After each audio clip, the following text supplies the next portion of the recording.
Alistair. are you saying that Raimi is the sweet, soft spoken one of the boy band? Yeah, I He's the think one who hits the so. high notes. He's the one who hits the high notes for sure. Yeah. Yeah, I don't want to call him Ringo because I think that's rude, but you know what I mean. No. He's not Ringo. He's more of course. a name And anyone from when One I'm Direction. feeling broke, E and What- J by my side, penny like $40. Whatever, This shit like 25. Okay. Well, welcome. That was a really long hiatus. I mean, it was only a week, but it felt like a year. Glad to see you guys. Glad everybody's here. So, I think that means it was a year, and we leveled up. Now, I should say, it is not a new year in terms of 365 days, but you guys have transgressed into a new year. It is no longer the winter month of last harvest. It is now the new spring fruit month of break slumber. So this is like January 5th in the game world. Oh no, tomorrow's gonna be so bad.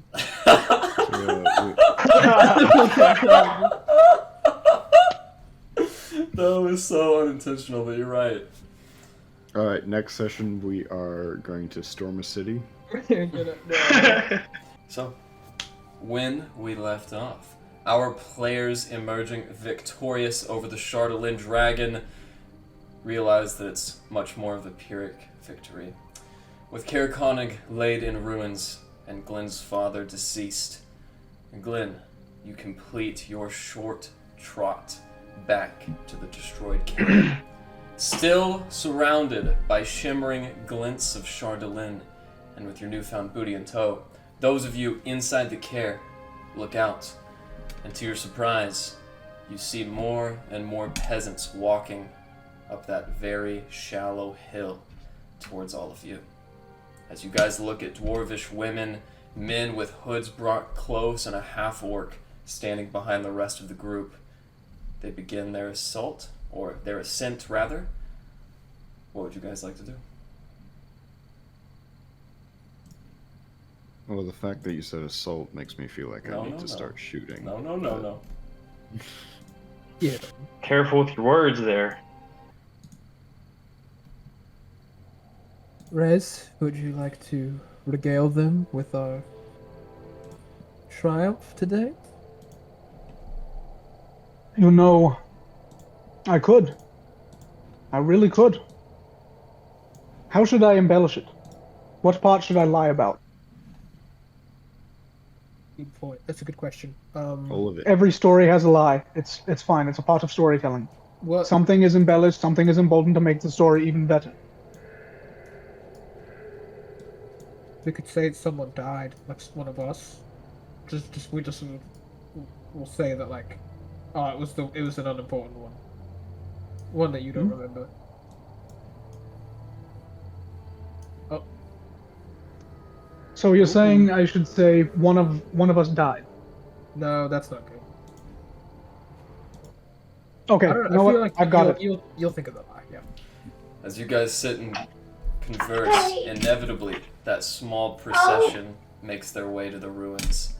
As they do so, you see the dwarves look back, and in their midst, a young female dwarf with very familiar yellow locks adorning her head steps forward. She carries a lit lantern. As she approaches, "Oh, well, hello there. You must be the folks what helped me recover me pick not too long ago, right?" And as you all look at her, feel free to roll me a history check if you wish. Oh no, I know who this is.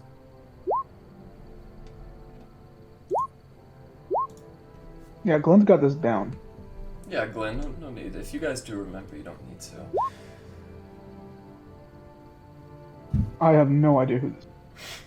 In fact, is that their pick that I'm using, like, or that I did use? Yes. Did we give that back to them? There were a few different opportunities to recover picks. However, you did return hers. As she looks up, all of you, except unfortunately Rez and Alistair, do recognize Hilga, the owner of the Northern Light. As she steps forward, "Right, So I heard you're going by a new name these days, Navy Wavy folk. Oh no, it is the Wavy Navy. So Wavy Navy. Did you hear that, Clondon? At about that time, the half-orc looks, Whatever. well, anyways, it's, right good to see you all, and, fresh face. She nods to Rory, pays her no mind. Well, I, don't have any coppers, food to give you as a gift, but I've been working on this. And she kind of points to her lantern. Very good. Right, I'd like you to have it, Mr. Koenig. Small consolation prize, I know.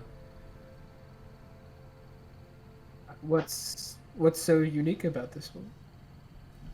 Oh, well, it's quite nice. When my other lantern was broken, I decided I'd put to work on making a new one. However, I messed up, and somewhere along the way, it developed a magical quality. Every day, at dusk, this thing chooses something at random, something that you're thinking about, and it tracks it. Let's say looking for food, the flame will grow brighter when you're next to a trout. And if you're looking for someone in particular, I suppose it'll do the same. Oh shit, it's a changeling detector. It'll glow brighter when I'm near something. It doesn't point me in the direction though, does it? Here, let me demonstrate. Take a hold of the handle here. And Yes. she brings it up. As you do so, she looks at you for a moment. Alright. Now, think anything you like. Okay. I'm thinking of I'm thinking of the gun that Rez carries. Alright. In that exact instant, as Glenn concentrates and attunes to the magical lantern, you guys watch as the low, lingering orange ember sparks and turns green. I'm gonna push it closer to Rez. I'm assuming I'm already pretty close. I'm sure it's telling me that. As you draw closer, the flame inside grows to an enormity, almost leaking out of the walls of the iron lantern. What do you know? Like when it comes to person finding, what are the prerequisites? What if I just have a name? Do you Well- think it would work?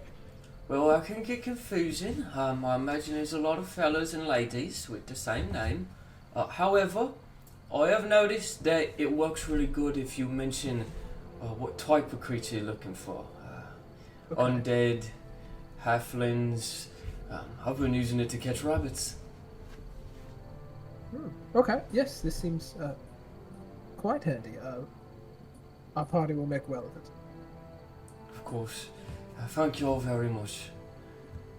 And as she turns around and leaves, you guys watch as she heads out of the care and doesn't head back towards the town, but actually begins walking north, up towards Kelvin's cairn. Who would like to be regaled in the story of how this dragon came to perish? The half-orc takes his hood down. I would. Me and the rest of the chaps been looking for something to do. Oh, well, it is quite a story. I kind of push up my sleeves, get out my my hammers, set up my dulcimer, act like I'm going to play, and right as I'm about to, like, pluck the first tune, mage hand comes out of my hand and grabs the hammers and starts playing itself. And I walk around very pompously. I start telling the story. Pretty accurate at first, you know, pretty close to real event. And then I get to a point in the battle where it looks like things are going way wrong. And I look around and there's fire and brimstone flying everywhere. Friends are falling out of the sky. Griffins being turned into mincemeat. We decide we cannot fight this thing. We must go. We must run. And then Glenn Koenig, single-handedly defeated this dragon. The dwarves look You and should have seen it. It was a magnificent show. His blade was whirring faster than I have ever seen. He was cutting down pieces of that dragon before it could even react. Well, as much as I would love to take as much claim as possible, while I do say I did plenty of my own work, actually, our friend Hourglass here made the thing explode. I was Alright. getting to that. Sorry, my mistake. all right. As you Well, the guys, story's ruined now, and Red storms off. That's my bad. I fucked up. the dwarves look at each other in slack-jawed amazement as they make eye contact through their hoods. The half-orc with his black ponytail that's already taken his hood down. Wait! What, did you live? No, we all died. And I go invisible with the ring. Oh my god. It's true. The cat really is haunted. And the half-orc storms out. He trips over a snowdrift before pathetically crashing into the snow. As he shakes the rest off, he runs out as the two dwarves just sit there laughing. Why, what Crabberton Lake Day is, huh? Say, Mr. Koenig, what will you do now? You gonna sit here and rebuild, or make off to the Dwarven Valley with all the other ones? It's a good question. I haven't quite thought that far ahead. There's a lot of things to decide now. I would love to see the tavern rebuilt, whether here or somewhere else. I don't know. I think I'm gonna stick with my friends for a while and see what comes of that. Another half-orc speaks up, this one with a mangy gray beard. Ain't nothing wrong with that, son. I think a whole lot of us are going back to the Dwarven Valley. If you're ever looking for a familiar face, you'll find some there. Absolutely. Be sure to spread my name around. Tell them how cool and strong I am. Sure. Oh, Yeah. and me almost forgot our donation. One of them extends a wrapped parcel box to you, and the other one gives you a small coin purse. What's this for? But, you're a hero in this part. Saved our lives, you did. It's custom that we donate tribute. Who am I to get in the way of customs? I open it. What's the parcel? Inside the parcel, you find a few things. A big rock with pieces of mushroom and what looks like bread mold sticking out. Most people would think this is an inedible, disgusting object, but Glenn, you know this to be the especially hardy, infamously so, dwarven trail bread. Ooh. Trail. And I'm assuming, is this like something that I can eat to like, as a ration? Oh yes, but one bite can fill a dwarf for the entirety of their journey. Only a dwarf? No, but dwarves are the best at eating trail bread without losing any teeth. Got it. Inevitably, as they leave, you guys watch as more and more partitioners enter. Peasants with families, lone men, and even children. Throughout the donations, Glenn, in your pack, you find 25 copper coins, and the rest of you at your feet find a sum of 125 gold's worth of copper pieces. 125 gold worth. Of copper pieces, right. So in total, this is approximately 12,000. 12,000 copper pieces, that's right. Yeah. Inevitably, after these few Everybody hours, gets 21 gold worth of copper. There you go. Inevitably, this 21. too passes. As As you guys sit in the cairn without another soul tending to you, what would you like to do?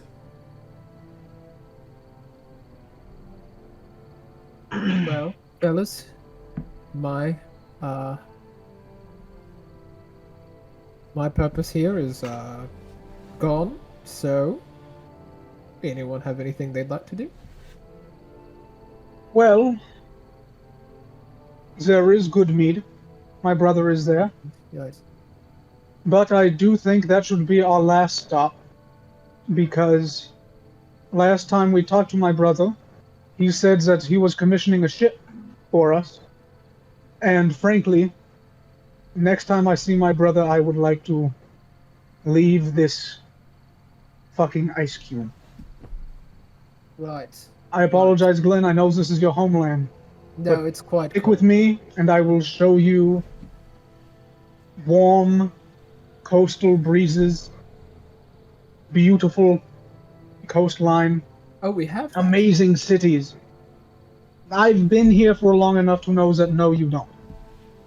Oh no, I mean like it exists in the world. Yeah, you have coastline in the Dale land.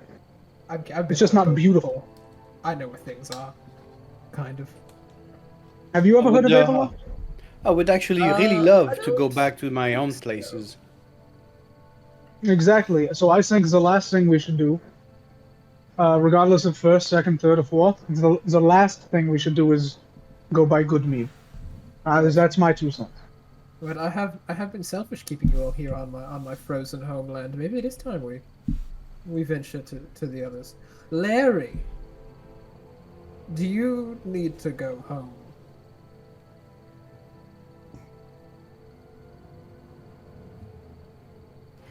I can't think of a reason why I would. But you all are talking pretty far. I don't think I've ever been that far away from my mommy before. You can't think of any reason? I mean, she was sick. I'd like to know that she's okay, but I guess Aurelis could probably do a thing and talk to her, right? Us. We've had We have we've had griffins some as bad well. luck with that in the past. Well, yes. But it's always good to check, right? And then, well, you Rez could too, but there's an orb for that. Also, I don't know we if have Brezel griffins. is the most trustworthy guy. Yeah. After that, I don't know.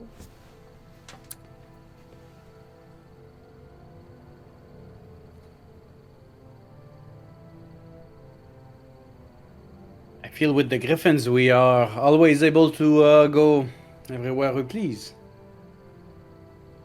I have no preference. No home for me. Nowhere to check in. I am as the wind is under the griffin. Well, home is where your friends are, right?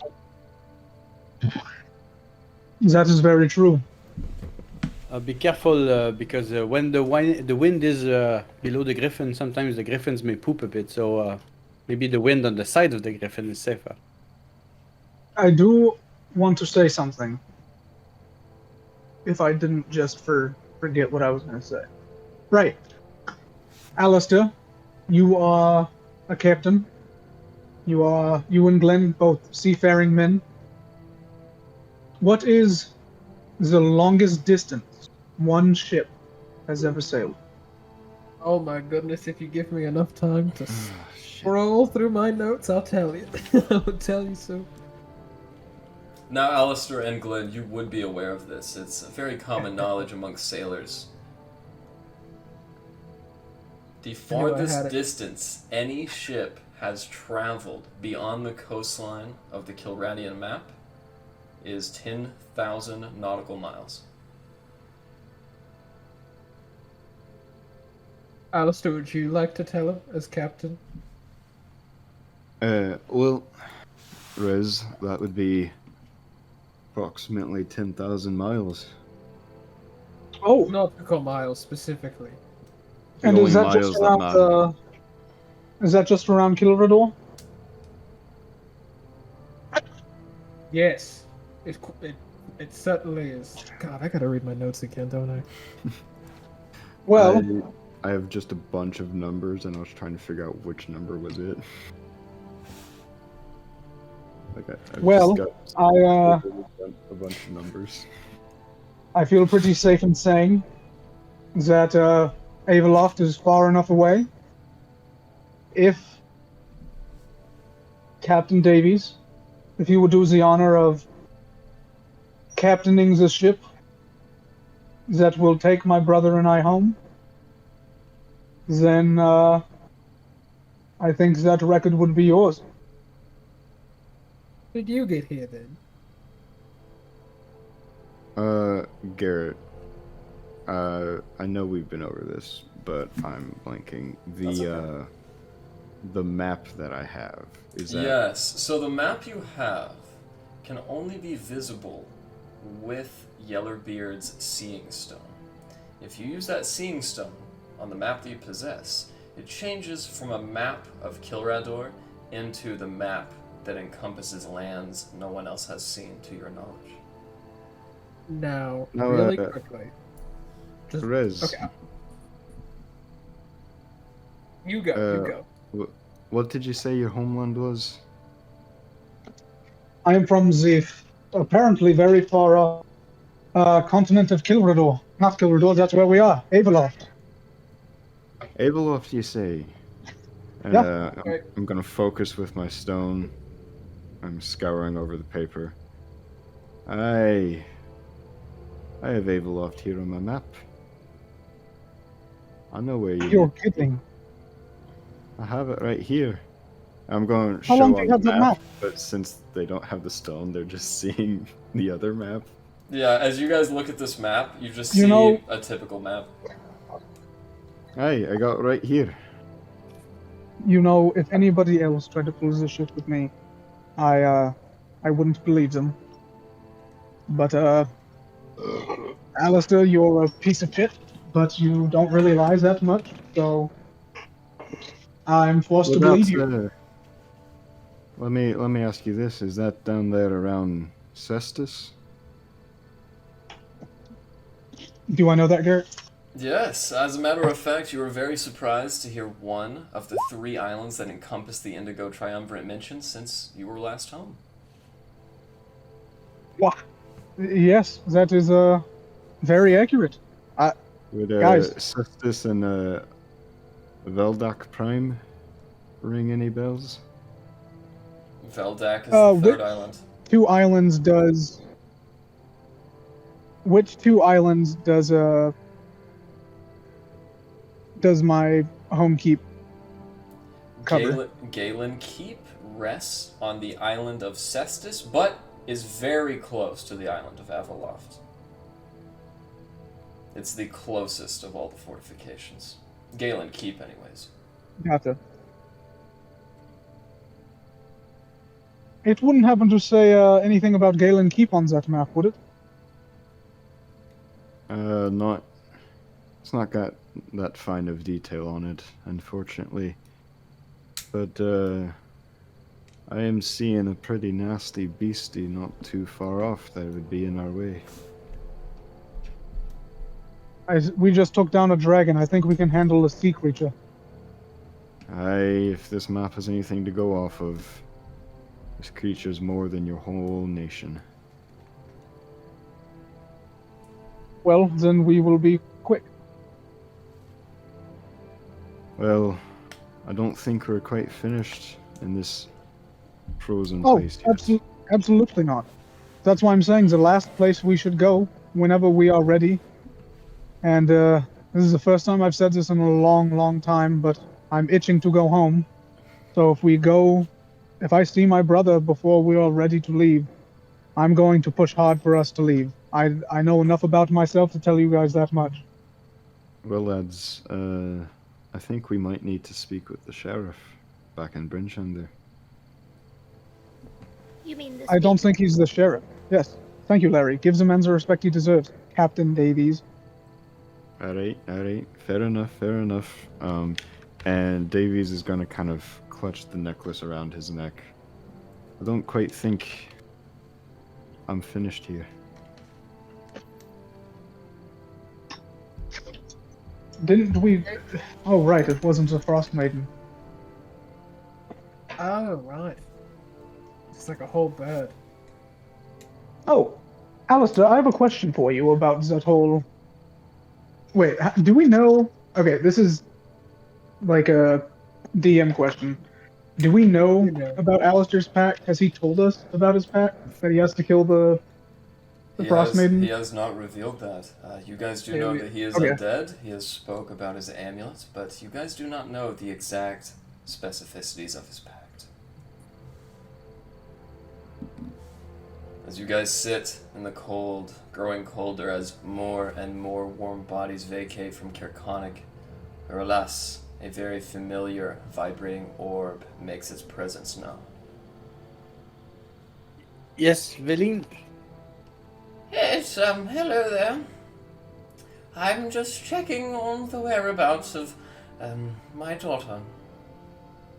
Kerkonig, everything is safe. Yes, and, We, what has become of Timothy? I trust he is in safekeeping as well? Of course. May I ask how you are doing? I think this is the utmost question we would ask you. I am doing quite well, and I must say I am in the gratitude of Marchand's herbal tea and Glyn's lovely hands. Yes, as long as it's not Marchand's lovely. Well, never mind. Your mother's okay, Larry. She's doing fine. She had questions, so maybe you would like maybe it's good for us to go back for maybe a night or a day. Not that I care. Oh, Yeah, Larry. I would love to see my mother again. I feel Yeah, we Erlos barely would went love to go Also- see. Erlos would love to go see his mother again too, if you know what I'm saying. Mommy, sorry. I don't. Mommy, sorry. Your I mother? feel Whose that mother? he Larry, should have some time, some quality time. Even if we are to travel far away, I think it's a good step to take. And just to throw this out there, I'd be very interested in going to Coppertop. As would I. I think we should make a list, and then I think the first place we should go is Larry's house because it's the most northern place we know of, and then walk our way south through all of these points, ending in Goodmead. Fine with me. Also, Larry, how are you going to break the news about your brother to your mother? Oh. Well. Suggestions? Open to them. Open to suggestions on that one. I still can't quite wrap my head around it, but Well, if you want me to charm her, I can easily I do guess that. I could like sandwich it in with some compliments. Be like, your skin looks glowing. Also, your son is a murderous man. We'll just we'll see. We have time. It'll take a while to get there. As everybody was talking, I would have walked a couple feet away and say, "Oh, Veline will be there very soon. So get some food going, and we'll be over, Erland, please."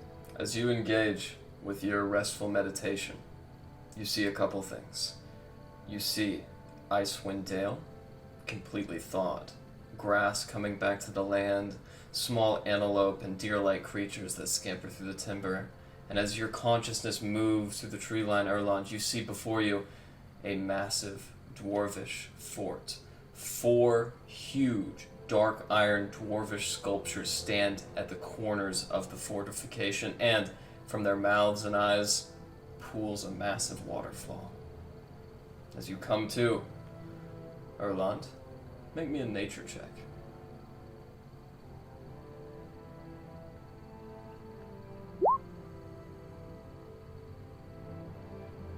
Erland, as you look at the mostly immolated body of Timothy, looted, spared from all attainable luxuries, except for one. Erland, though morose as it is, you realize that his scales could be fashioned into armor.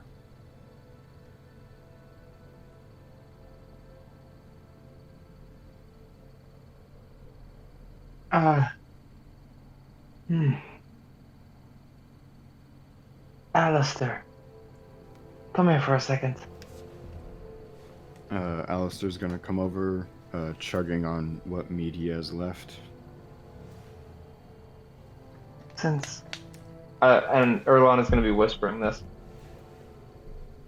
Since you and I don't have really any connection here, would it be rude for me to ask if I can use her brother's skin for some armor?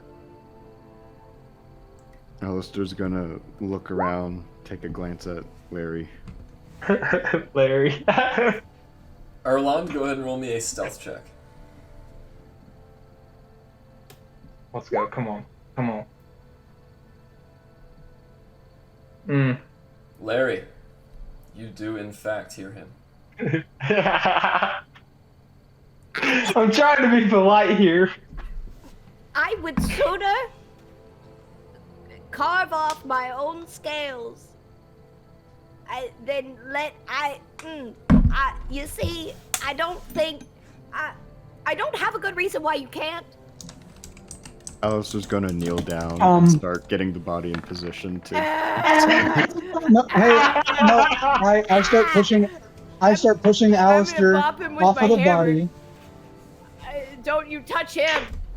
Glenn, Glenn, could you do me a favor?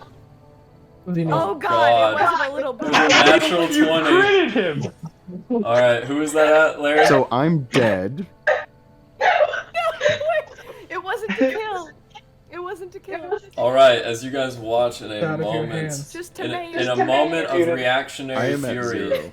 Larry, Just to maim. Larry unable, Tommy only meant to maim. Larry seriously injured. Kill anybody. as Larry wields her new hammer with might Tommy and never meant to fury, kill. Only to maim. Erlon's gonna get down.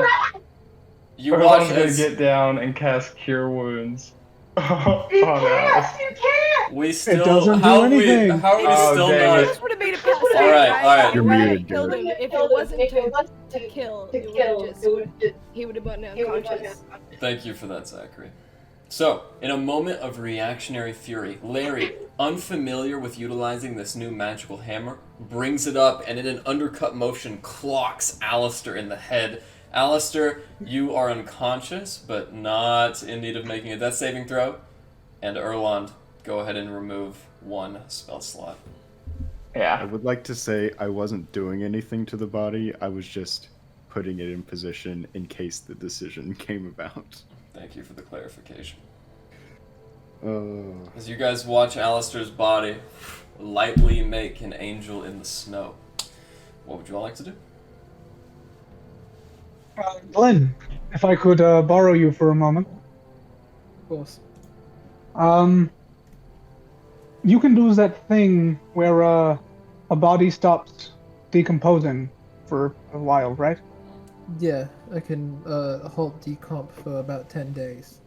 But I can Do you cast it think again, so. Do you think you could do that to Larry's brother, and then we can bring him to his mother, and they can have a proper funeral for Oh, their Mom's brother? gonna reprimand him so bad. I really don't want to ask Larry's mother if I can use his skin. That's uncomfortable. Nobody's Erland, using his skin. That's a good point. Erland, I do want to interject here. There are 4 perfectly nobody gives a shit kobolds back in Bryn Shander. That's true. That's true. Use one of them. In fact, Not I'd say family. most people don't like them. I know honestly. he was. Yeah, they're quite annoying. And like, what have they ever done? Hey. Erlon's gonna pull Alistair close. He's Alistair. unconscious. I'm unconscious. On the ground. Yeah, okay, that makes this even better.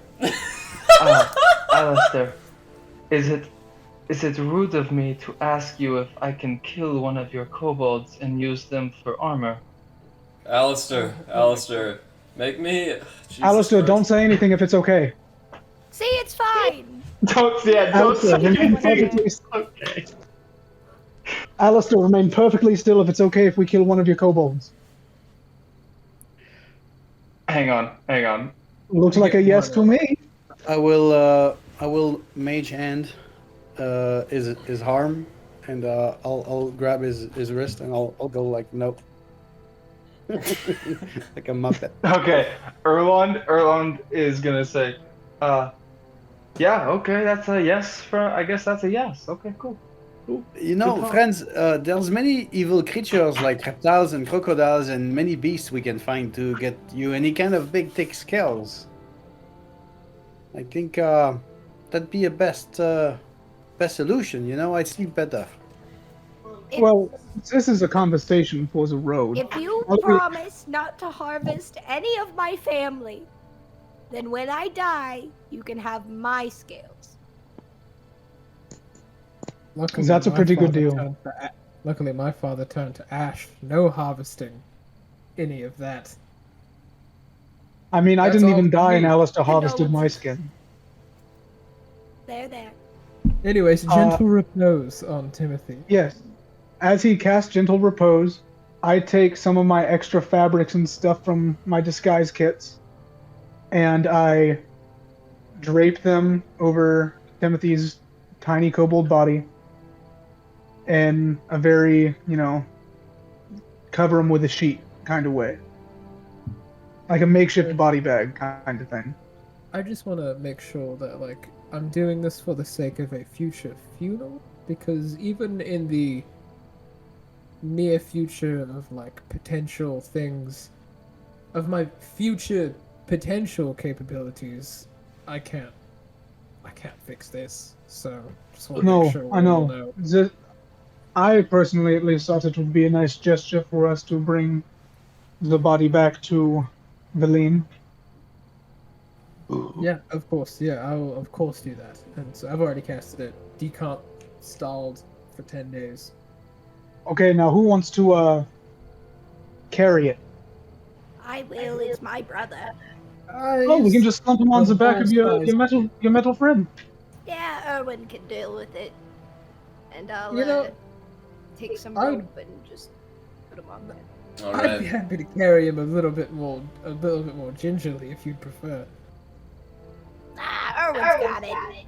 Okay, of course. Also, Timothy was a tinkerer himself. I think he would appreciate this. Erlon, still crouched next to Alistair, is gonna be looking at the party and say, I can't wait to get back to Brynshander. You know what I'm saying, Alistair, eh? I can't talk.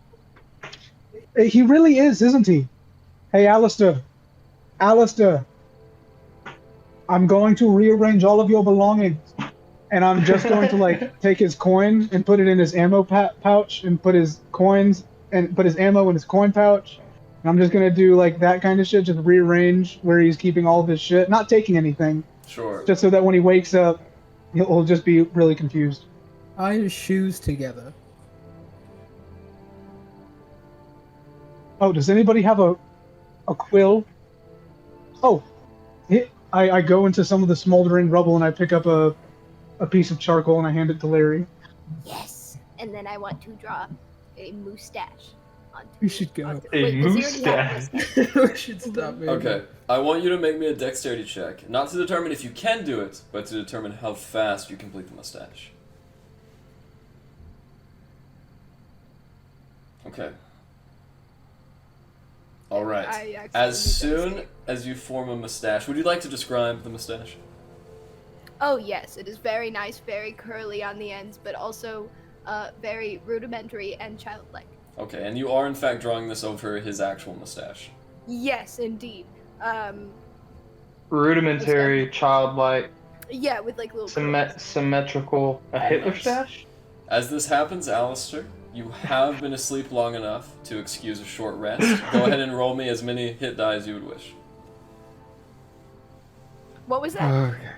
Give me a second. You guys have been around fooling with him for a while, conversing over yourselves. About 30 minutes has elapsed, and that's long enough for a short rest.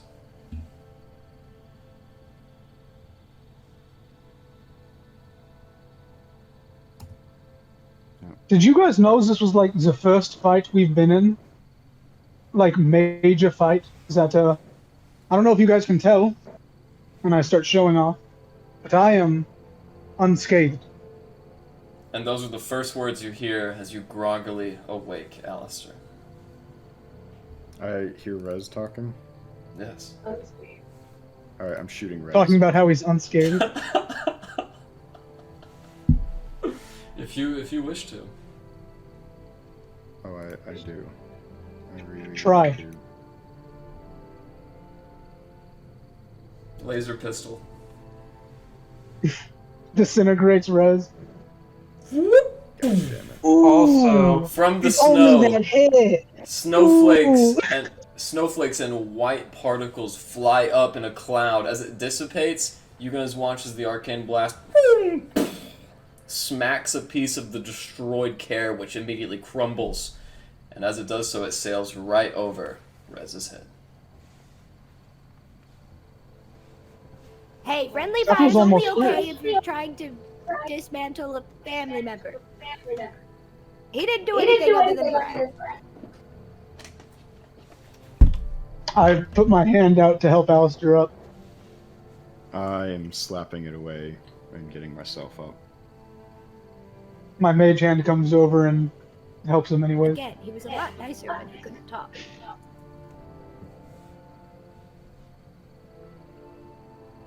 How's your head? Should we go? Does he have like a giant ass goose egg on his head now? No, he got struck from underneath, so yeah, you do still have some soreness in your jaw. Again, I sort of apologize.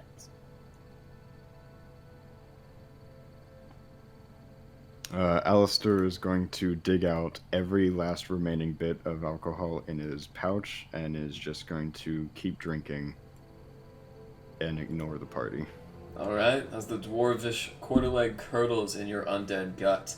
You guys know it's about midday, approaching 4 p.m. The dim light is growing dimmer and darker every second. What would you all like to do? Should we rest for the night and first thing in the morning head to the Black Kingdom? We could just rest on the griffins. And I am in pretty good health, and apparently you are too, Rez, so we could take I'm the doing shift great. Then. Yeah. Larry and I could man the flying carriage. How's everyone else feeling? How's the griffin? Griffin is at full health. You do see where the laser beam hit it in a few different places are slowly being healed magically by virtue of Erlon's cure wounds. Okay. I was gonna. I'll help out on that. I'll help Erlon get him back up. Just throw out a cure wounds. Alright, you watch as the griffin kind of trepidatiously eyes you, but as your hands fill it with warmth and rejuvenation, it Scratch under his feathers, like on his neck. Uralas, Yes. when you meditate, do you see things? I see parts of my previous lives, my life. Elves, we dream about many things. Never in the future, though. I have a bit of nightmares caused by anxiety sometimes as well, but it is all under control now that Leshana is safe, I guess. I think my studying of the stars and being able to, kind of get a glimpse of what the future will be like just in terms of good or bad has also came into fruition with some of my meditation. I recently saw, not too long ago, Icewind Dale but it just looked like Wendell. Do you know what I mean? It was Well, green, and I've never seen anything like it. would you say it is in the past, very a while back, like a long time ago?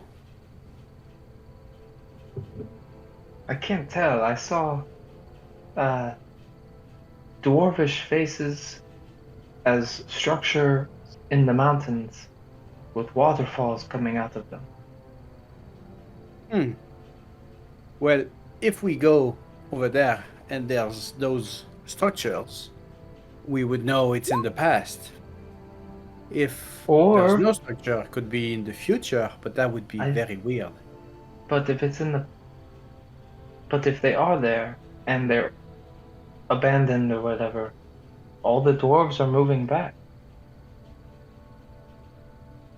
I as think we it's speak. worth checking. Yeah, it could be interesting to discover more. I think I don't know. these I lands think, are very weird. I think the Dwarvish Valley, I've never been, but if it's not too far off our journey, it might be a fun little pit stop just for some insight. Sure. Plus, if we see anything with scales on the path there, could make you happier. So, Hey, anything to make me a little bit more sturdy. yes, I agree that better armor is good.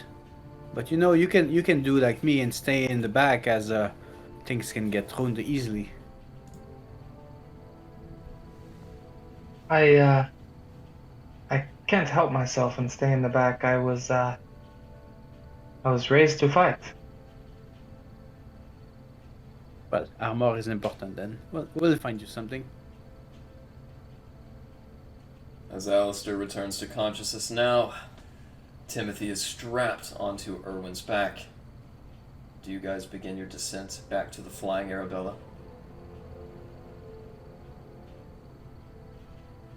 Yeah. Alright. As you do so, I need everybody to roll me a perception check.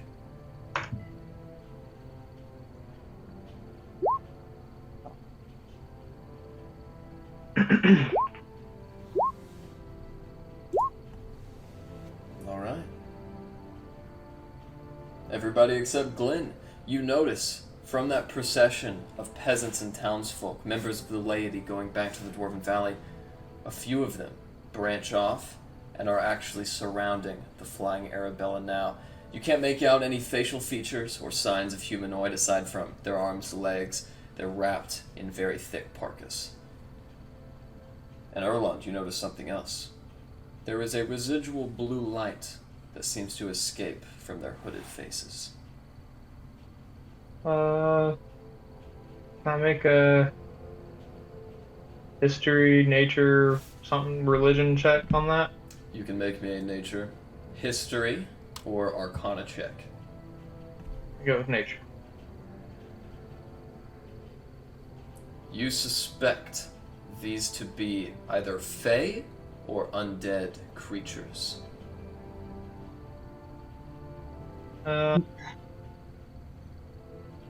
Okay. Does our perception give us a? Are they being nosy? Are they just like being weird? Like what's going on with them? Or do I need to roll an insight to kind of get like a better? All of you except from Glenn, you just see them standing there, gawking at it.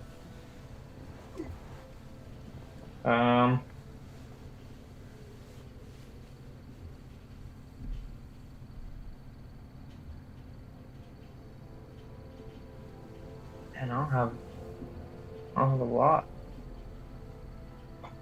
As the rest of you see this as well, as you guys begin heading down, is there anything you would like to Who's do? that? So they're standing around the Flying Arabella? Mm-hmm. I just walk up next to Alistair. There's things I want.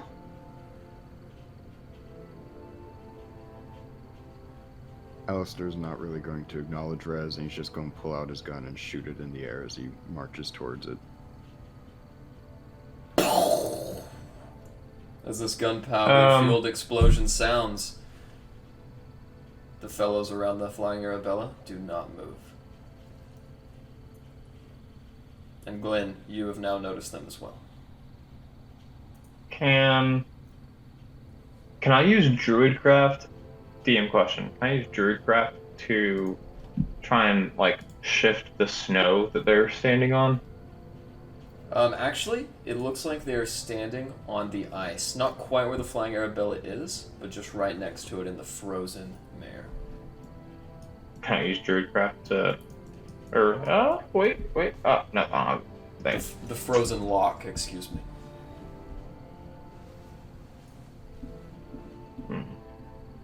I'm just. Can I gonna use keep Produce marching Flame on the ice? Yeah, you can do that. Alistair, as you continue marching forward, Erlon, what would you like to do?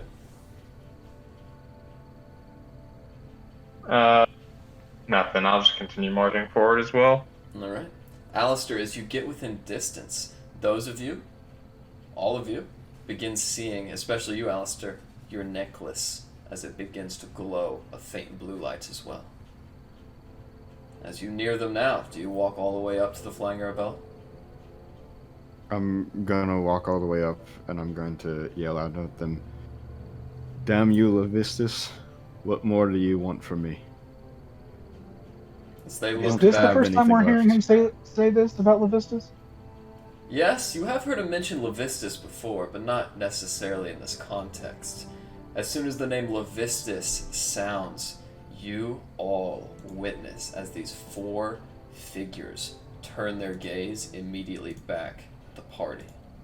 As they do so, you guys see skulls wrapped in parkas, bits of charred flesh exuding blue light that seems to originate in their eyes.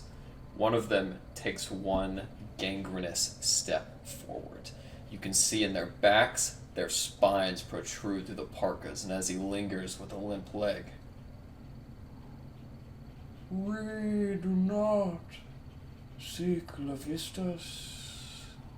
Another one steps forward too. "We are the delegates of the Frost Maiden." A third stepping forward now. "If you would like to remain in your mortal coil." And then the fourth. "Flee from this place."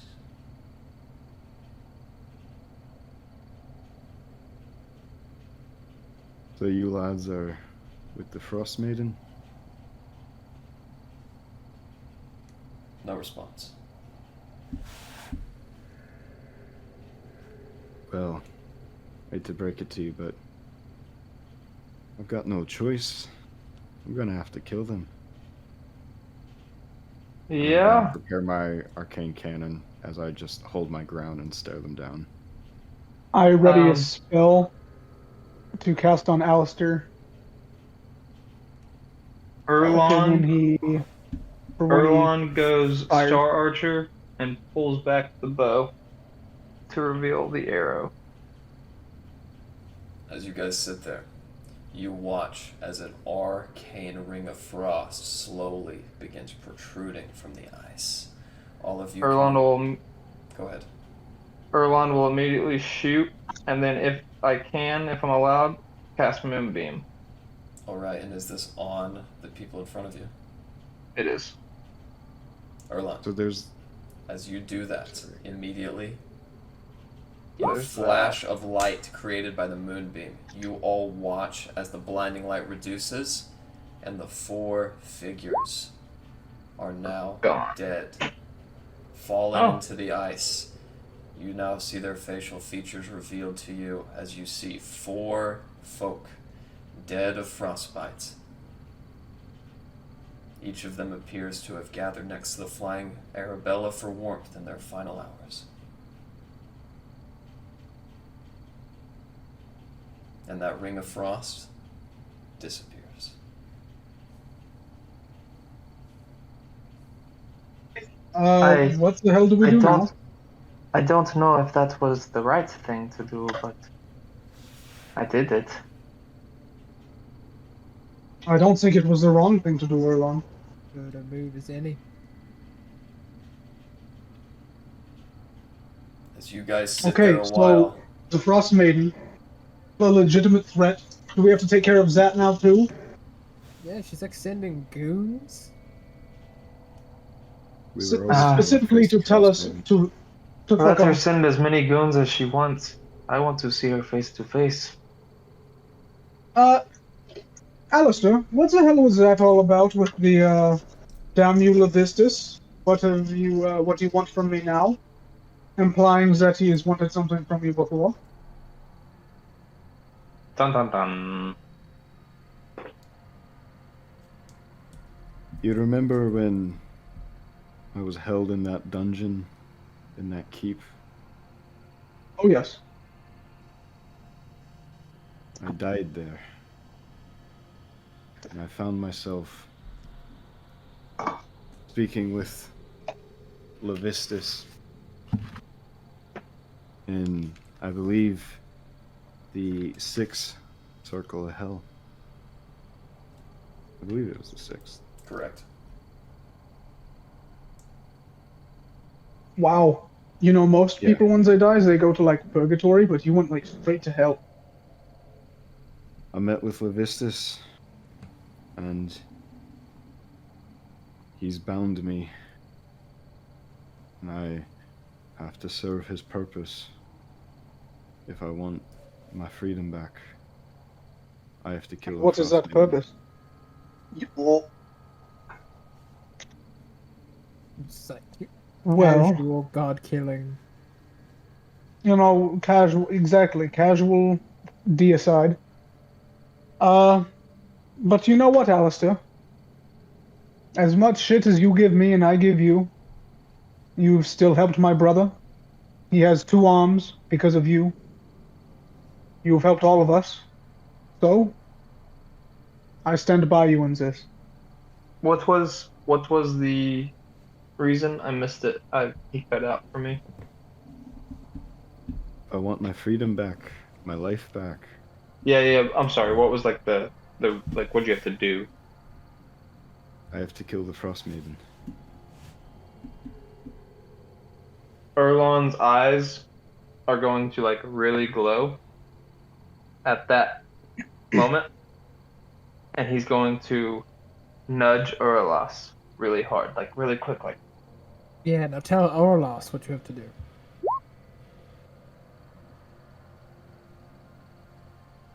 Yes. As No. as I have said so many times. What? What do you have to do? What? Erlon is going to speak up before Alistair can say anything and just say, I was actually just explaining to Urlas.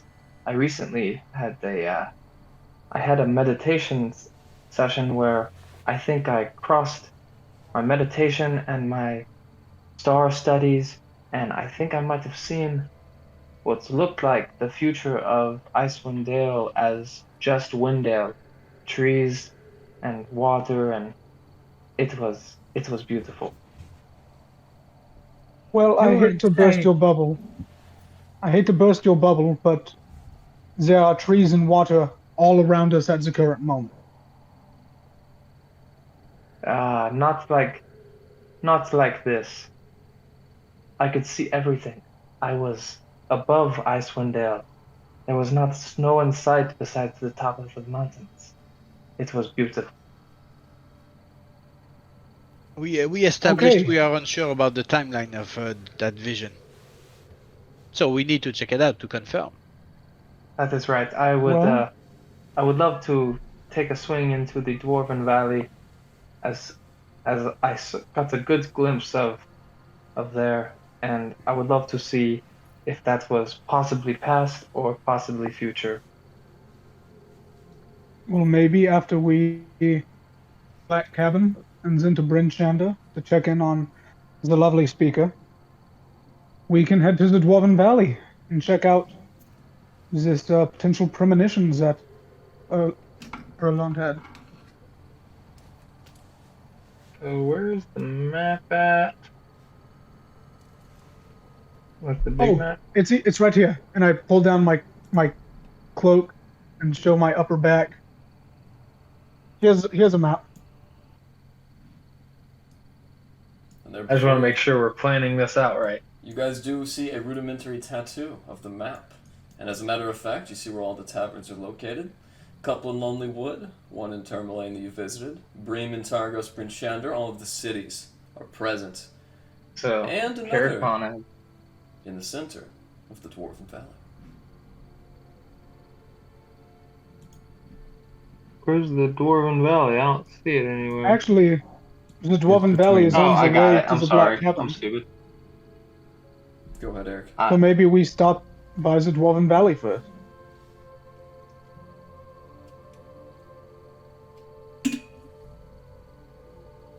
Maybe, yeah. I'm just the pilot.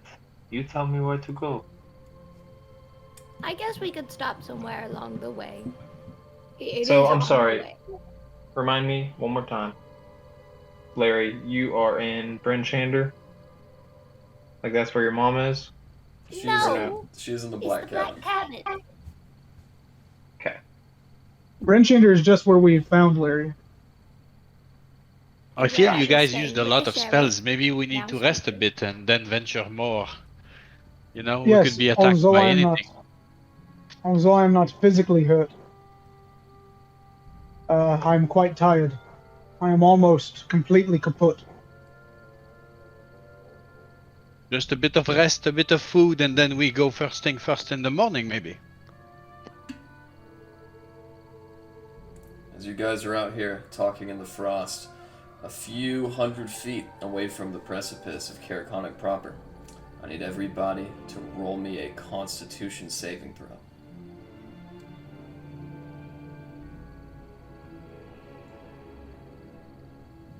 Ooh!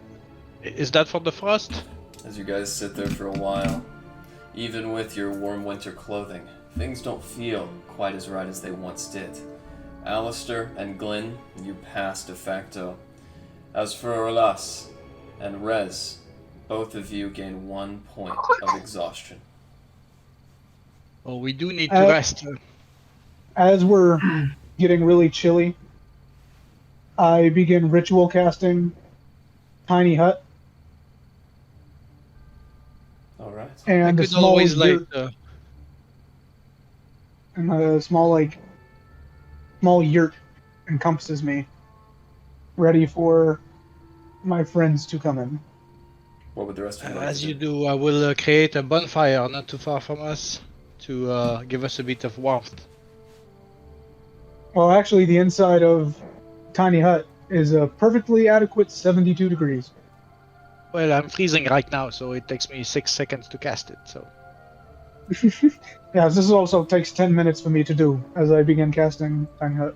Inevitably, at the end of those 10 10 minutes, 10 minutes. you guys At see the beginning of those 10 minutes, Erlon's gonna start meditating. Alright. As all of this In the middle of occurs, those 10 minutes, yesterday, as you guys spend some time around the campfire, inevitably the yurt is created. Would you like to describe how it appears? yes, it's a very simple yurt, like straight up walls, domed top. Very simple. It almost looks real from a distance, but like the closer you get, the more like magical, kind of like light purple essence is drifting off of it. And once you're inside, it's almost completely transparent. So like you can't really see in it, but you can see out of it just fine. As you guys walk in, you already see the snowfall as small pieces of snow and precipitation? Jesus Christ. Fall. Precipitation rest on the edge of the translucent dome. With inside, you guys find enough warmth and peace to have a long rest. Well, before we rest, do we not want to go to Larry's? Or do we go straight to the Dwarven? That's something you say before he spends 10 minutes building a yurt. I think maybe we should sleep in it Yeah, that's a conversation for 8 minutes and ago. it's This thing cold lasts for 8 hours. as heck, and it'll probably be even colder when it's windy, I'm willing to bet. So, Maybe no flying just yet. And a nap right now because it's warm and I like warm. Yeah, I start pulling out my bed cot, and I set up my own little space. I curl up on the foot of your space like a dog. And I will start playing Song of Rest while everyone is calming down. Alistair Erlon is will going be to- meditating by the fire.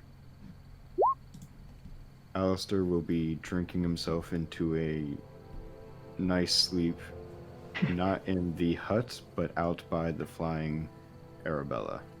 Just like in the soap, propped up against the wheel. Hey, if he Quick wants question, to Zach. die out there, that's his freaking choice.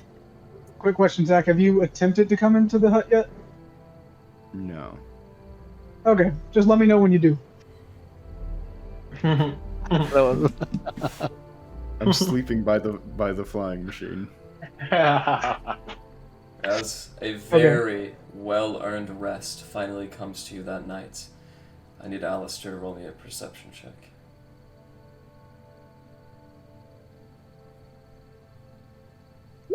We can see Alistair sleeping, but he can't see any of us. All he can hear is music. With the music exuding and by the time everyone is falling asleep, something stirs you from your rest, Alistair. As you look to the coastline, you see a small girl. Short black hair, no cold winter clothing. She waves at you. You blink, and she's gone.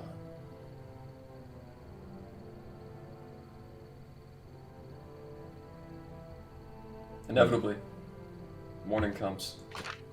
All of you replenish your health and your spell slots. It is very early, since you did go to sleep rather early. It is currently 5 a.m., and it is extremely dark, save for the blue, green, and purple hues of the rime, which provide dim light.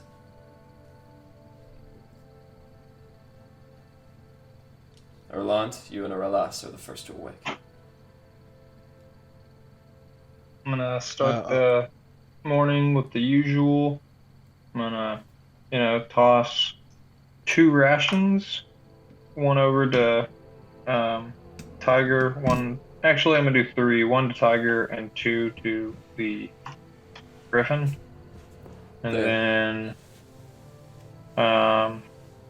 after that, I'm gonna whip out my stargazing spyglass and use the rest of the darkness in the morning and sunrise to try and get some stars in. All right.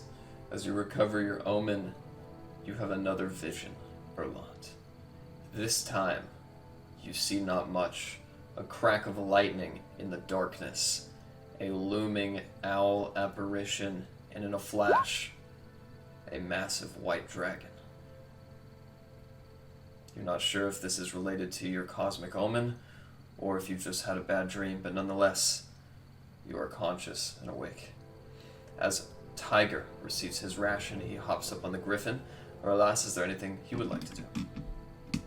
Ollie's gonna scout ahead for anything dangerous, but mostly if you see Ollie anything with scales, like big thick scales, come back to us really fast, because we need to be hunting those eventually.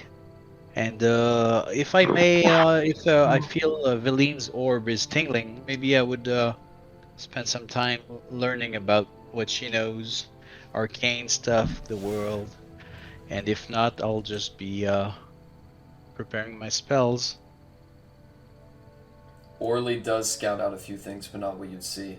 In the nearby trees to the southwest, there's a crag cat fighting with another for the carcass of a dead Arctic hare. Deep into the snow, you see another thing. 5 hulking humanoids shrouded in cold winter clothing. They have massive spears that they use to propel themselves forward. Long, slender wooden snowshoes. As you watch these 4, 5, 6 hulking figures, they ski north and even beyond Orly's view. North is not towards us, correct? It's farther away? It's away from you, that is correct. Okay. Well, if they are skiing, it should be easy to track their path if the guys are curious to meet with them, but I feel they looked so big. Maybe we should avoid. I'll wait for everybody to wake up, make a bonfire for warmth, and get my stuff in order. With that, the rest of you awake. As Rez wakes up, ugh. Hey, everybody, cover your heads and all of your belongings now, because this dome will only last for 10, I'm gonna 9, put my stuff 8, outside real quick. 7, 6, 5, 4, and by the end of the countdown, anyone inside, when the dome disappears, I assume we'll get a light dusting of all the snow that was on top of it. That's right, and a very concise, very light snowfall falls on all of you. Okay, shall we head to the Dwarven Valley and then to the Black Cabin? Wavy Valley first, huh? It's on the way. I guess we could also just go to the Black Cabin, and then on the way to Bryn Shanda, stop by the Dwarven Valley. You know what? I'm thinking maybe if we see anything interesting in the valley, we can ask Veline those questions later. So getting there first could be useful, you know? Okay. All in favor of going to the Dwarven Valley first? What if we went after? I was about to ask that. Oh, sorry. Always works with me, as you prefer. Rory Okay, all in raises her favor of going to the Dwarven Valley after the Black Cabin? Aye. Okay, it's settled. To the Black Cabins then. And I start packing up getting all my belongings together, making sure everything's all held tight. I know Alistair didn't fuck with any of my stuff because he would not have been allowed in. As you guys make your way out and towards the flying Arabella, as you guys hop into the back of the makeshift wagon now, you guys see movement in the snow behind you. As you look back, a figure appears as it sits straight up, shaking the snow off. It is Rory. Wait for Rory! And Rory gets on the wagon as well. What kind of music are you guys wanting for the flight? Something badass, something mellow. Something upbeat, but not really battle kind of music. I don't want to wish anything for on the way. That's true. That's true. Something gentle. You know what? I haven't actually played much music for you guys from my hometown. So I'll just start playing some typical tavern music that would have been prevalent in the taverns at Galen Keep. Okay, so like some Justin Bieber, Shawn Mendes, I got you. As you guys begin You're bumping. As you guys begin hearing these pipes of flute, stringed instruments, and others which magically originate from the dulcimer, you guys are presented with a veritable cacophony of noble sounds and royal overtures. Alistair, would you like to begin your ascent? Yep, I'll take the front seat and let's go. As you do so, you guys feel yourselves gain momentum, and without need of the gust of wind which has been utilized on each previous takeoff, you guys find yourself flying in almost no time. Alistair, as you look back behind yourself instinctually, you see in the ice the small apparition of a girl, and she aids in the flight. Alistair's gonna take off his hat and hold it to his heart as he looks back before returning to his position. As you guys begin climbing, the freshly fed and healthy griffins gaining speed. What would you like your cruising altitude to be? Like 1,000,000 feet. I don't think we should go too high. Something Let's like go. My ears are starting. 1500. 1500. that. Half Very a good. million. Okay. It's pretty good. I was gonna say 1500 is good 2000. cruising altitude. Mhm. Good cruising altitude. Alright, yeah, 1500. For a griffin. I wish you guys could have heard what Alex just said. What do you say? I was like, Larry, you have ears? And I said, yeah, they're in there. They're in there They're somewhere. Yes, Larry has ears. As you begin climbing, you see those very familiar signs of high altitude. Your ears pop, condensation begins to form on the wings. However, this is a very cold morning, and as soon as that condensation forms on the wings, Alistair, you watch it slowly over the course of your journey harden as it turns firmer and firmer as the frost sinks into the wood grain of the wings. Could I pull us like up over the clouds? Like, have we broken the cloud layer yet? You have. Not currently, Okay. but you have previously in your journeys. As you bring up and break through the cloud level, you are aware that the rime lurks even higher than the clouds. You could bring it above even that, but then you would be at about 3,000 feet. Fuck it, let's go for it. You Yes, down, you- Raimi? Yeah, it'll be kind of hard to see where we're going, but we'll be okay. We've been there before. We can do it again. As those intense hues of green, purple, and blue intensify, you bring the flying Arabella above the clouds, and for the first time, sunlight. As it basks in your eyes, those of you around realize that since you have met, you have never seen the morning sun. Larry, it blinds you, and you hate it.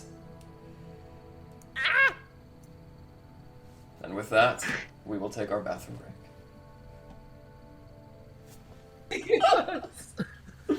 Oh god. So shitty. Alright, well, everybody's back, I believe. Where's Rez, Rory? She's Yeah, here. we can't play with that Rory. Rory is here. That's her. Divine judgment. That's, by the way, when the Chardalyn Dragon emits its laser, that's what it sounded. Anyways, when we come back, you guys are still on the Flying Arabella. As you guys are listening to the very lovely au revoir performed by Mr. Rez, you guys hear the tavern music as it plays in your ears. And inevitably, Alistair, after another 2 hours of travel, you think that it's time to begin your descent. Right, we're taking her down. Alright, as you head towards the Mare Duladon, once again, I believe, I would like you to roll me a tinkering check. Intelligence plus proficiency. Okay. I'm just gonna roll an intelligence check and we're gonna add proficiency. That's a good idea. So proficiency is plus 3. Yes, sir? Yes. Yes. Now, So 20. yep. Now, as... Oh yeah, there you go. As you break through the bottom of the rime, the cold ice returns to you guys once again.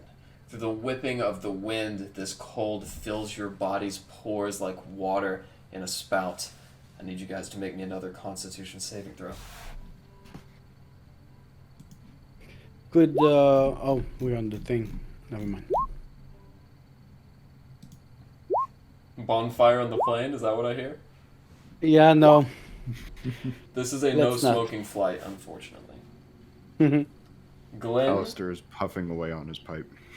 Glenn, you shiver for but a moment before realizing you are a mountain dwarf, and you realize you're fine.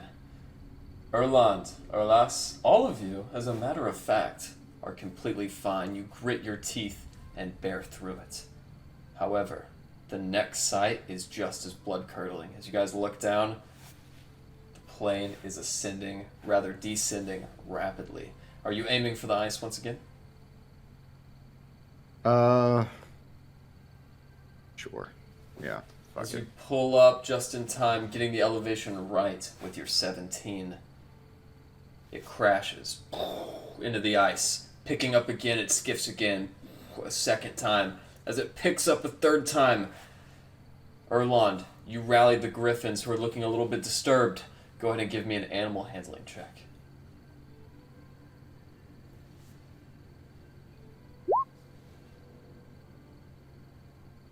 Erland, as you pull back at the reins succinctly, the griffins respond just in time, and you guys make your first ever clear landing. The cart is upright, the griffins come to a rest, and it slides just delicately enough to breach the snow drift on the coast of Lonelywood. And that's how we do it.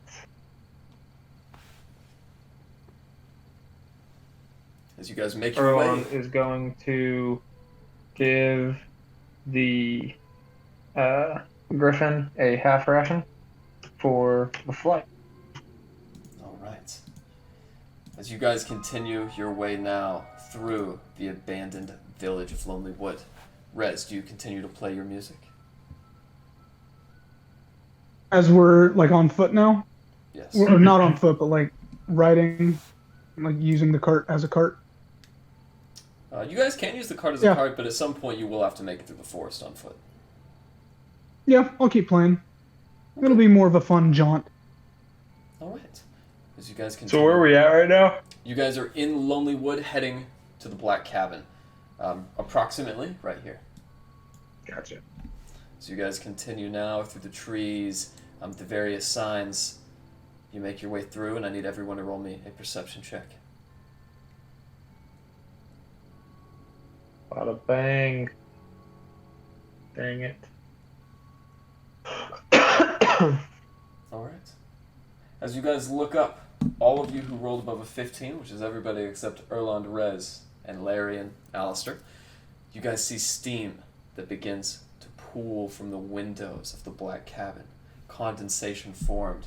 And Rez, as you take up the flank, you don't notice this, but you do notice something else.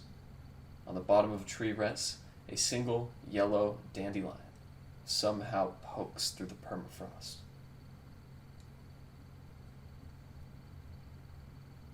I walk over to the dandelion. I bend down. And I pluck it and put it behind my ear. As you do so, you feel a weight or a heft placed on your shoulders.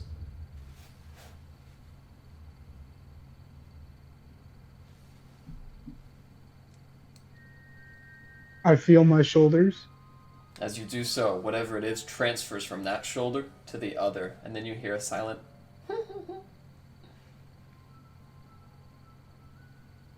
What the hell?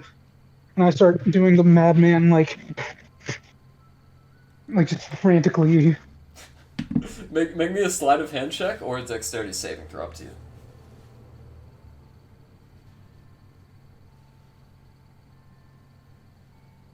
Alright, as you inevitably reach out and grab it, you look back and see yourself grabbing nothing. And then from invisibility, you see once again the fairy Principal, the same one you met in the Ever Marshes not too long ago. She giggles. Oh, is this the one I had the contest with? That's right. She looks at you.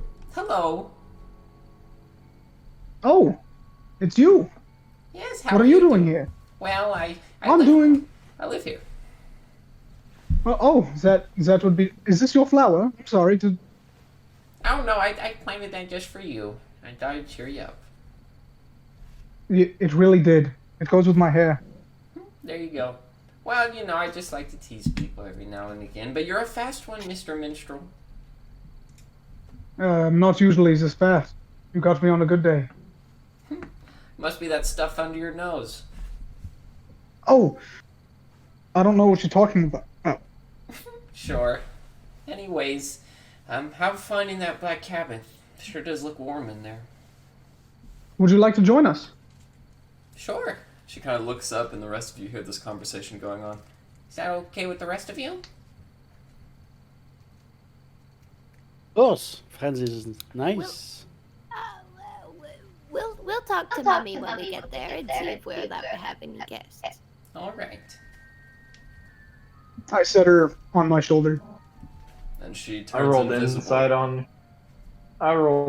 her.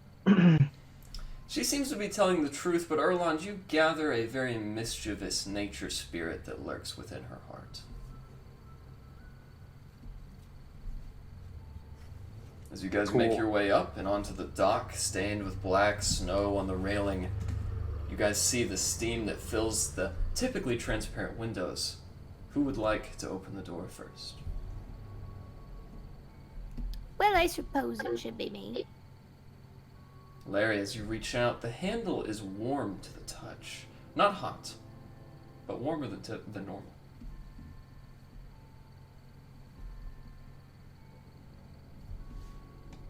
Hello? Is anybody home? As you twist the knob and step in, you once again see Marchand's music box as it begins playing music that blends almost harmoniously with Rez's. You see Bobby and Parker as they sit on the table, head in their hands, watching as Marchand takes something glowing out of the oven. As he turns around with a soot and sweat-filled turban that almost looks like a chef's hat as it slouches over the back of his head. "Onward, hello there, Mrs. Larry. I'm just making some katifi for the kids." As he puts it on the ground, he ushers you all in with a hand. What would you guys like to do? I want to see what he's cooking up. Alright, as you march in and look, you see what looks like angel hair pasta. It is very thin and wound, almost like a tiny bale of hay. There are 8 of them on this plate, and each of them are covered on the top with chocolate. Just then, Marchand begins to wriggle his fingers as a few loose cashews, walnuts, and pecans fall through on the top. Now remember, Parker, if you're going to eat one, you have to eat the nuts as well. Okay. Oh, hey, Larry, welcome home. Hey, where would Mother be? She kind of thinks, and then Bobby says, "You don't even know?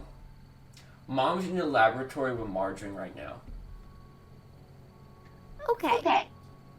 Larry, should we bring Yes. Erwin?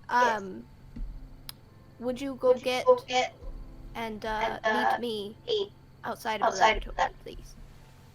Yes. And I go to fetch Erwin, and I throw my cloak over the already covered body of Timothy, just to make sure that it doesn't look like anything is on the back, like other than my coat.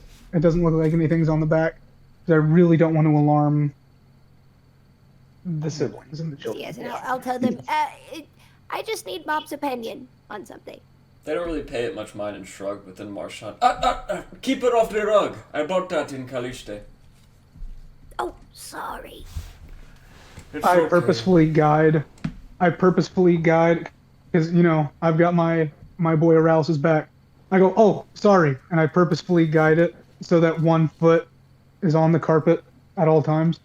As you guys watch this, even with this extra effort, one single node of dust falls from Erwin onto the carpet, and Marchand, "What in the hells, man? I just cleaned that.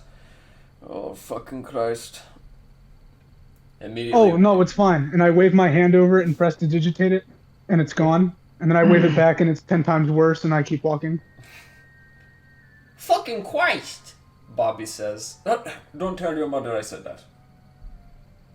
I think I shall, Marchand. As he gives you a scowl, you guys turn the corner and enter through the beaded curtain. There you guys see a larger than average kobold, almost dragonborn in height, as she flipped through books and inevitably gets one, a huge tome with a skull on the front, and she hands it to an elderly woman in a rocking chair. "No, I said fetch me Flandel's fantastic folio. You've given me Persephone's perfect parable. Oh, goodness." At about the time, Margarine looks over. "Woo!" And she heads back, looking for the correct book, at which time, Velen finally realizes who's entered.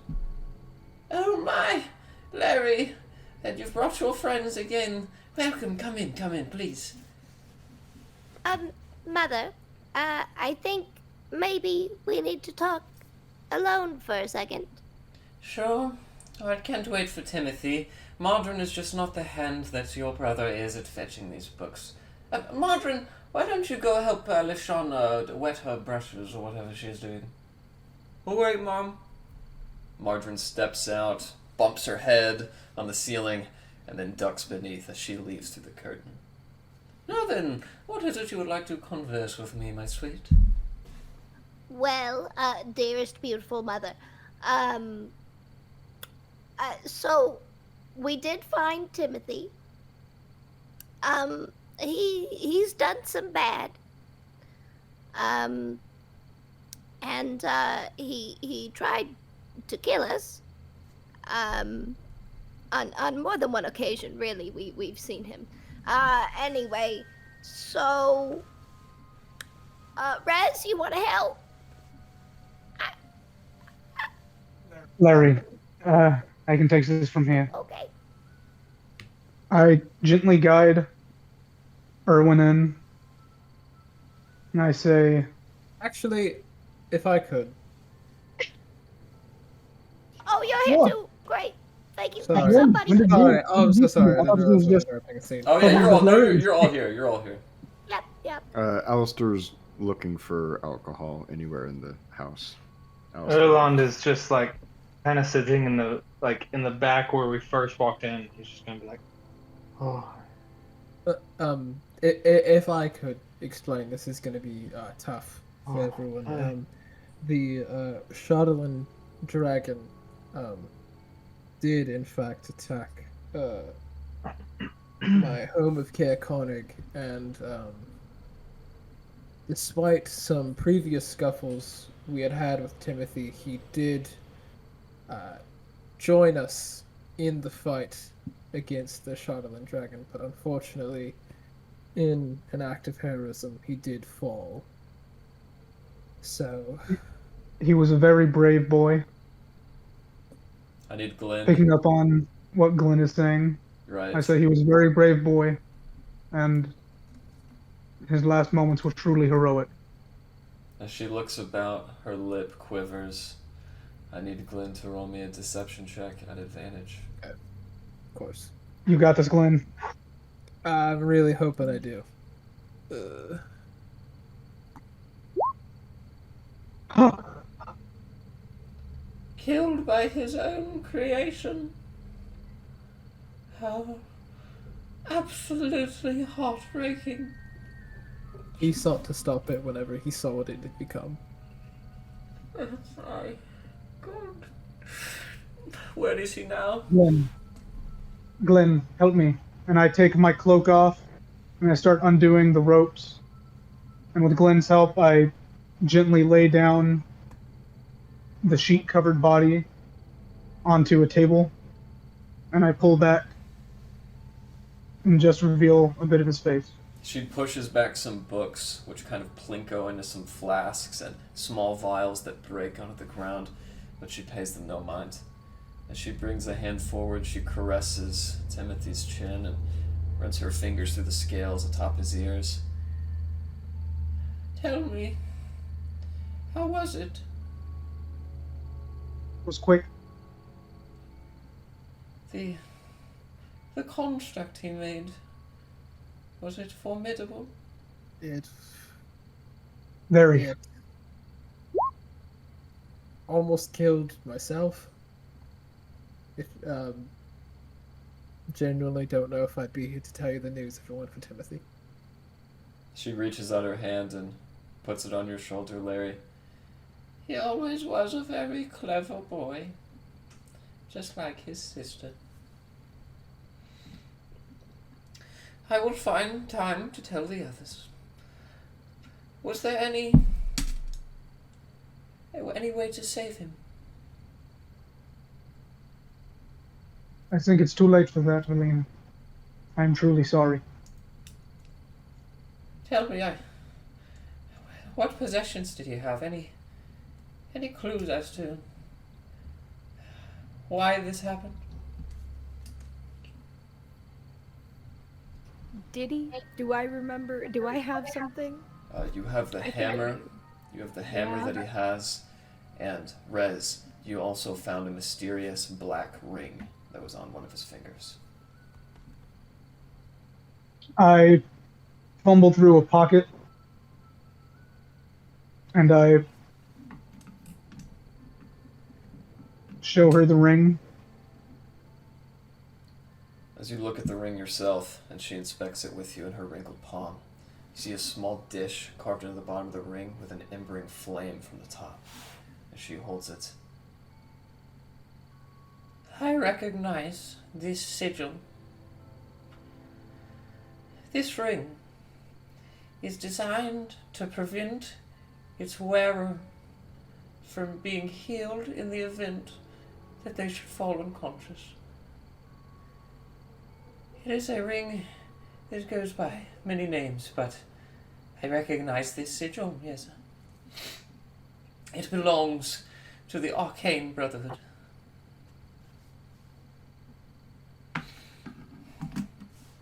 And now then,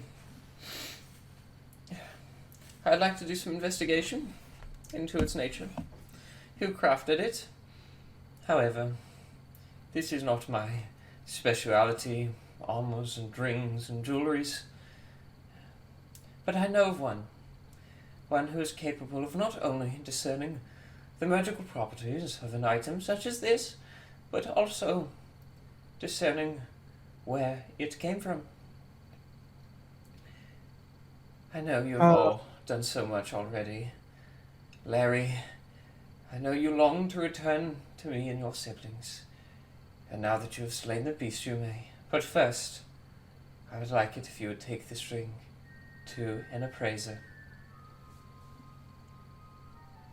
Yes, Mummy. Glenn, I think we should let Larry and Valine have the moment. Of course. Thank I you. Step out of the lab. I also step out of the lab. Your friends, my dear, they are very kind. Indeed. Do you think that they are trustworthy?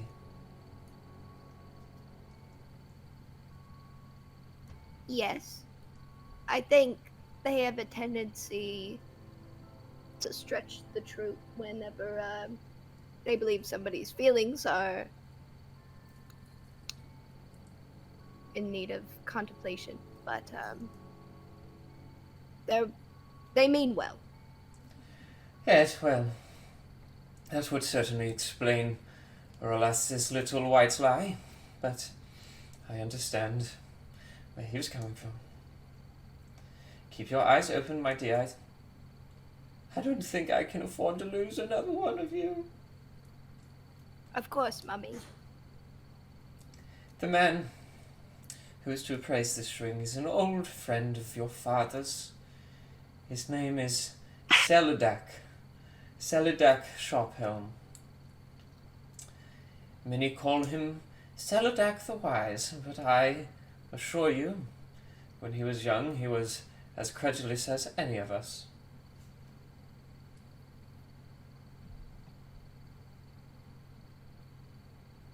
I will have it taken to him.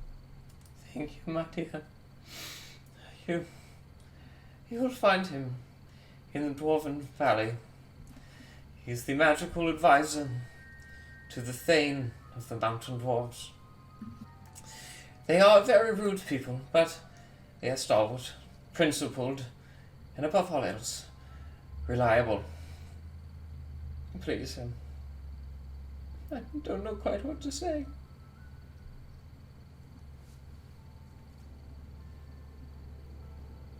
It'll be all right, Mummy. I'll have the ring appraised. Is there anything specifically that you want to know about it? I want to know who gave my son this infernal object that prevented his friends from resurrecting him. That is the person who has killed my son. No one else. All right, Mother. I love you, my dear. I love you too, Mummy. Now, go join your friends. I don't want your siblings to see me like this. Of course. Take all the time you need. Of course, of course. Oh god. And I joined my friends. As you walk back into the room, you do see Erland and the rest of them surrounding the table. Bobby lifts a full loaf up to her mouth, and as Marchand turns her back, she dusts the nuts off. She brings it into her mouth. Oh, hey, Larry. What's up? Oh, I saw that you didn't eat the nuts, and I've run away. Mrs. Parker, what did I say? What? Haha! As you scamper off, what are the rest of you doing? Bring the food. Monster's just searching for something to drink. I think I've maybe been trying to set up a smoke sesh. As you look over at Marchand, who sends you an eye, he gives you a wink and with a subtle hand gesture.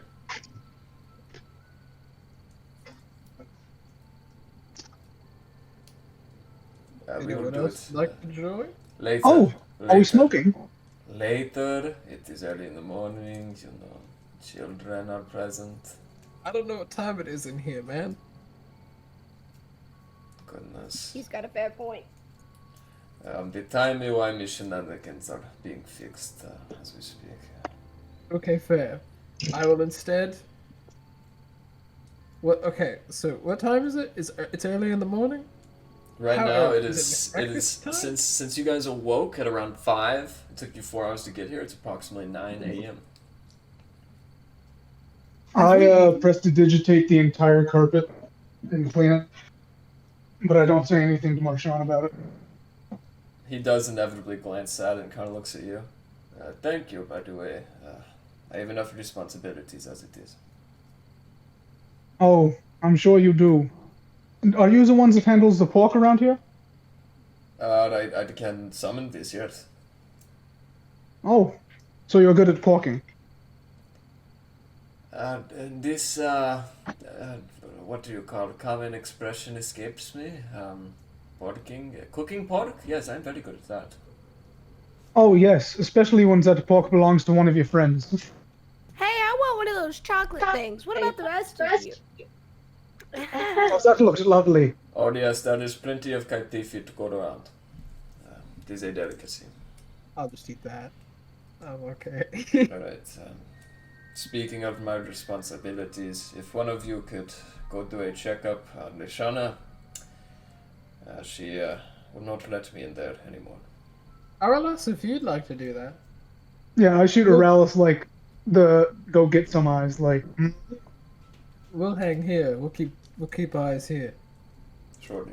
Oh, you guys are so great. Are you sure it's a good time?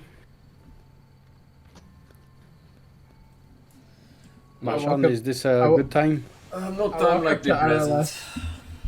I walk up to Aralas, I get real close to him, and I say, I've already threatened to beat the fuck out of this man if you don't fucking go upstairs. I will. I see your strategy. As you go up, you do see the door slightly ajar. It is me. Can I enter the door? Ah, yes, the Kingslayer has returned. Please, come in. Aye. It's been a couple of days, eh? As you walk in, you see her with her back turned to you. She's adding some finishing touches to her landscape of the Feywild. However, on the ground, you also see Margarine, Larry's sister, as she uses her fingers to paint. She looks back at you. Yes, well, have you any tales of your adventures? I do love to be regaled with a good story. Good news. We are alive. We fought a construct. A big-ass dragon-like construct. And I feel it's been a crazy day, and Timothy sadly was causing all of this, and I'll tell you more later about everything. It's been a complex day. I see. Yes, I I do care for these people greatly, but between you and Margarine, I suppose, I really am quite anxious to stretch my legs. I feel it could be safe for you to venture with us. Maybe. But we have a couple places to see, and I don't think it'd be. It's your own decision in the end, you know. We don't want to put you in danger. We have two griffins now, and a flying cart because Alistair makes amazing things. My, what a wonderful man. You know, I never thought those pirate types really had much activating upstairs, but my, he must be a cut among the rest, huh? Yes, I think much of it is like a facade. You know, like me, I pretend to be clumsy and bad with words, but you know, it's all a facade. Yes, many things are not as they appear, but some things are genuine and real. I hope so. I guess so. Yes. I have yet to learn many things of this life. Well, make sure to tell Marchand that I'm cleaning up very fine over myself, and I don't need any checking up on. Sure. Yeah. Yeah. I don't want to get into your own personal affairs, if I can say as much. But if you'd like to come along, maybe Rory could, you know, take care of you. She's very strong and resourceful. She tends to stay in the back, so maybe that could be an idea. My, is that an invitation I hear, Jezik? Well, in the end, I just wanted to make sure you are safe. You know. Oh yes, And safe and bored. yes, I figure as well. I guess you have to make your own life and your own choices and your own decisions, and maybe we'll die one day, you or I. So maybe might as well just you know, enjoy life. Yes, I too think one day we may perhaps die. As she begins to giggle, she kind of leans up out of her chair and approaches you. Please, take care of yourself out there. Will do. Maybe we just do go to the dwarven place, and after that we're headed to Goodmead. Maybe we could come back and pick you up, and from there you could come along, see all that we do. Sure, yeah. And maybe one day begin our journey back to Galadriel Bar. Yeah, we have a lot to do.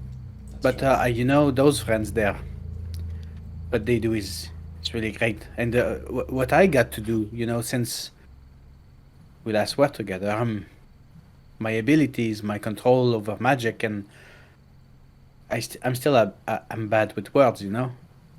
My temper is not the greatest, but my skills. Sometimes I do things that actually work out the way I plan them to, which is, you know, a change. Yes, speaking of, you are indeed a wizard, are you not? Yeah, I think at this point I can say so. Yes. It's just, you see, I went out to the lunar sundial with Velin not too long ago, and it dawned on me that my uncle's birthday is fast approaching. His name is Gravel. Can you send him a well wish?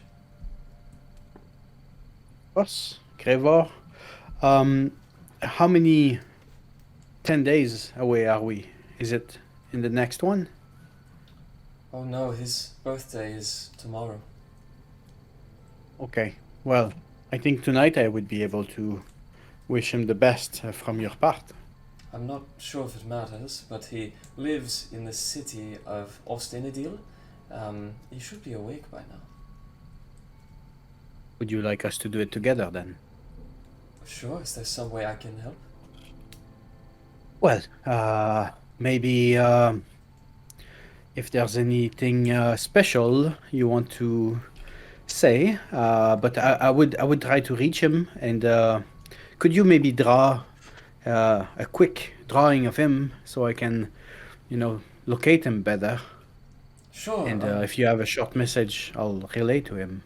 As Margarine hands her a canvas, you see she sketches out a old elvish guy, pernician nose, very like wrinkly face with jowls, and elegant high elven ears that come up above his head. Okay. I would like to start out. Oh, 25 words. Okay, okay. Hello, dear uncle.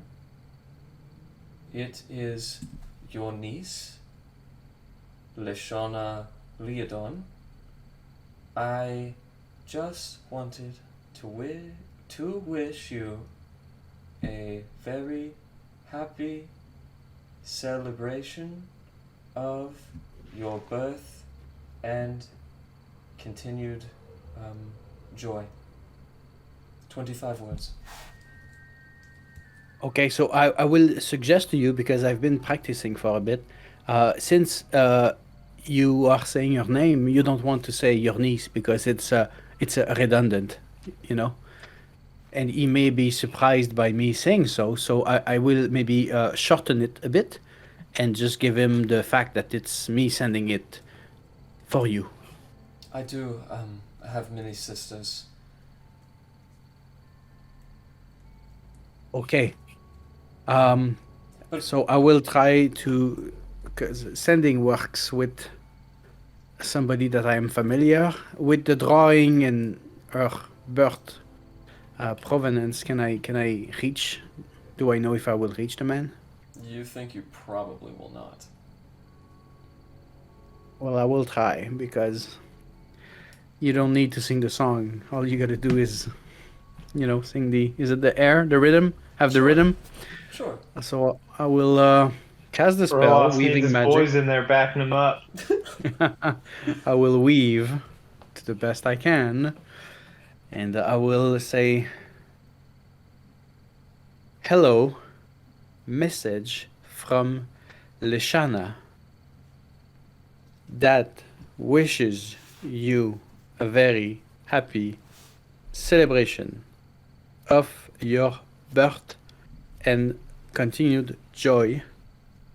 You can reply to this message. 22. You wait I for will. about a moment. What?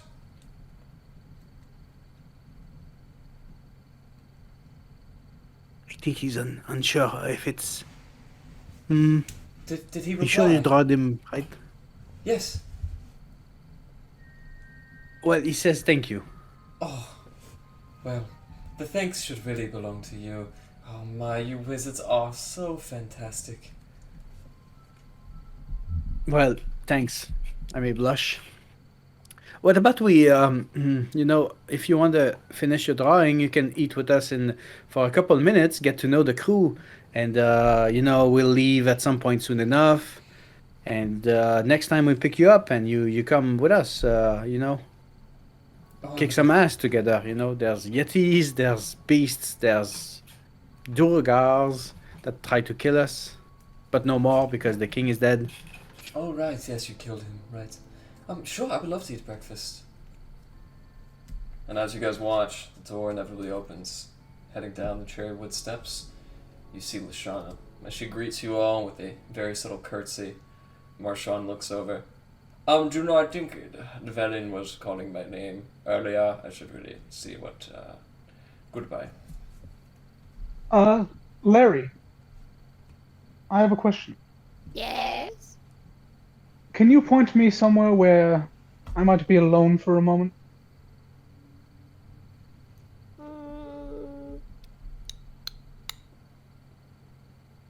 There's a bathroom.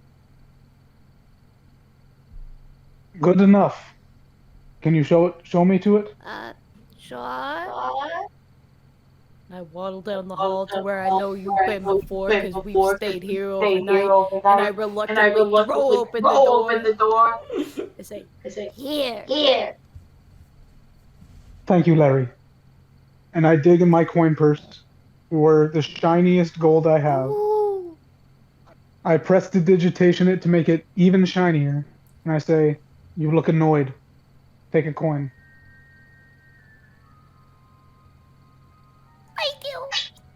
I run away. I rub in the coin.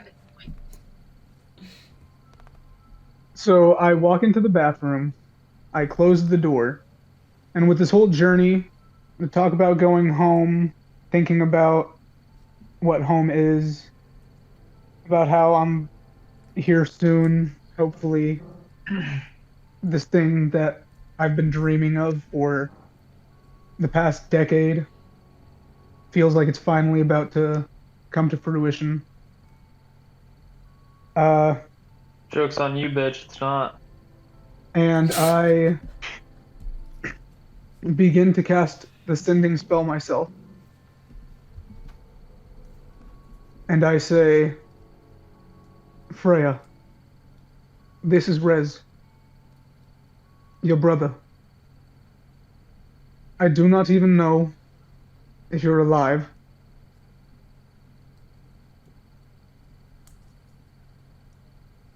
But I'm coming home soon. And I'd love to see you when I get there. A few moments pass. Inevitably, she replies. Hold on a second. Hey man, I'm playing D&D right now. Ooh, Not for me. things are getting heated.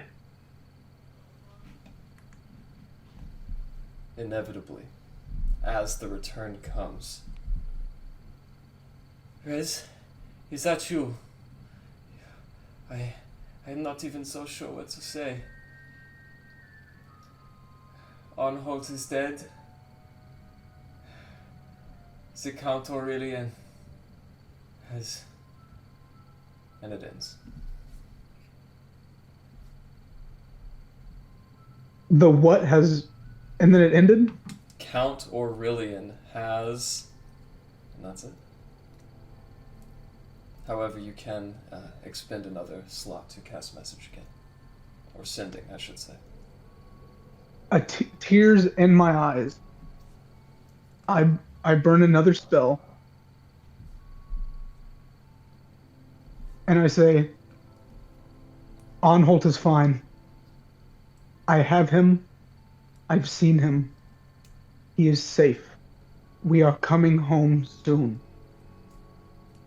She responds through tears and a crack. I don't know how he made it. I was trying to escape when we were separated, and now I fear that if you come back, you will be killed. Please, live your life, Rez. I love you. And that's it. And Rez will sit in that bathroom silently crying for the next 20 minutes. You said silently. Crying silently is pretty hard. Larry would probably be listening. She'd be like, why is he so weird? Why JK, did it's he actually not that hard. I need to think about this coin when he comes out. JK, it's not that hard. I do it all the time.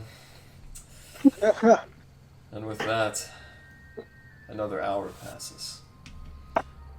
As you guys sit there, Larry, you are aware that your mother does want you to go.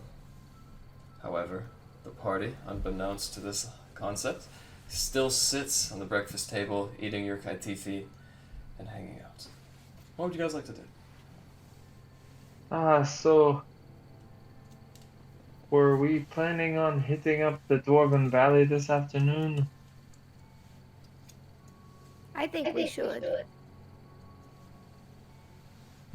Oh, this afternoon. So we want to leave here and then travel.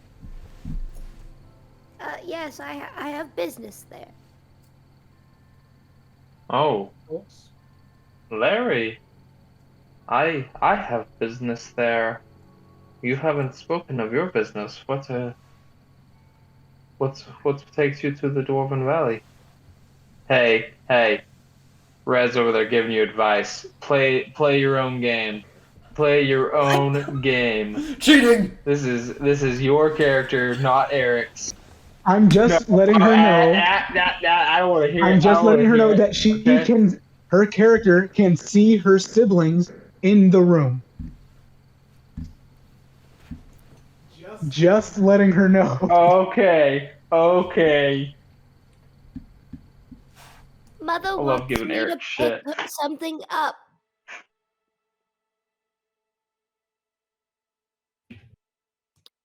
Yeah. I gotta pick something up for her. In Dolphin Valley. Deception check. He beat me to it. Please make a deception check.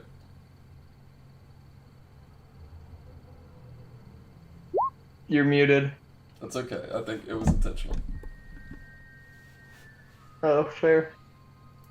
I need Erlon to roll me an insight check. Ooh.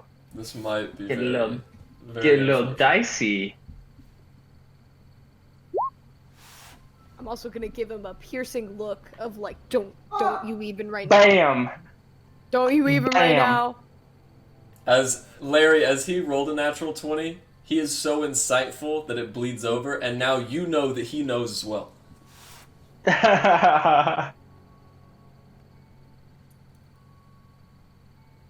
As you guys watch Larry and Erlon exchanging a very tense stare. What would you guys like to do?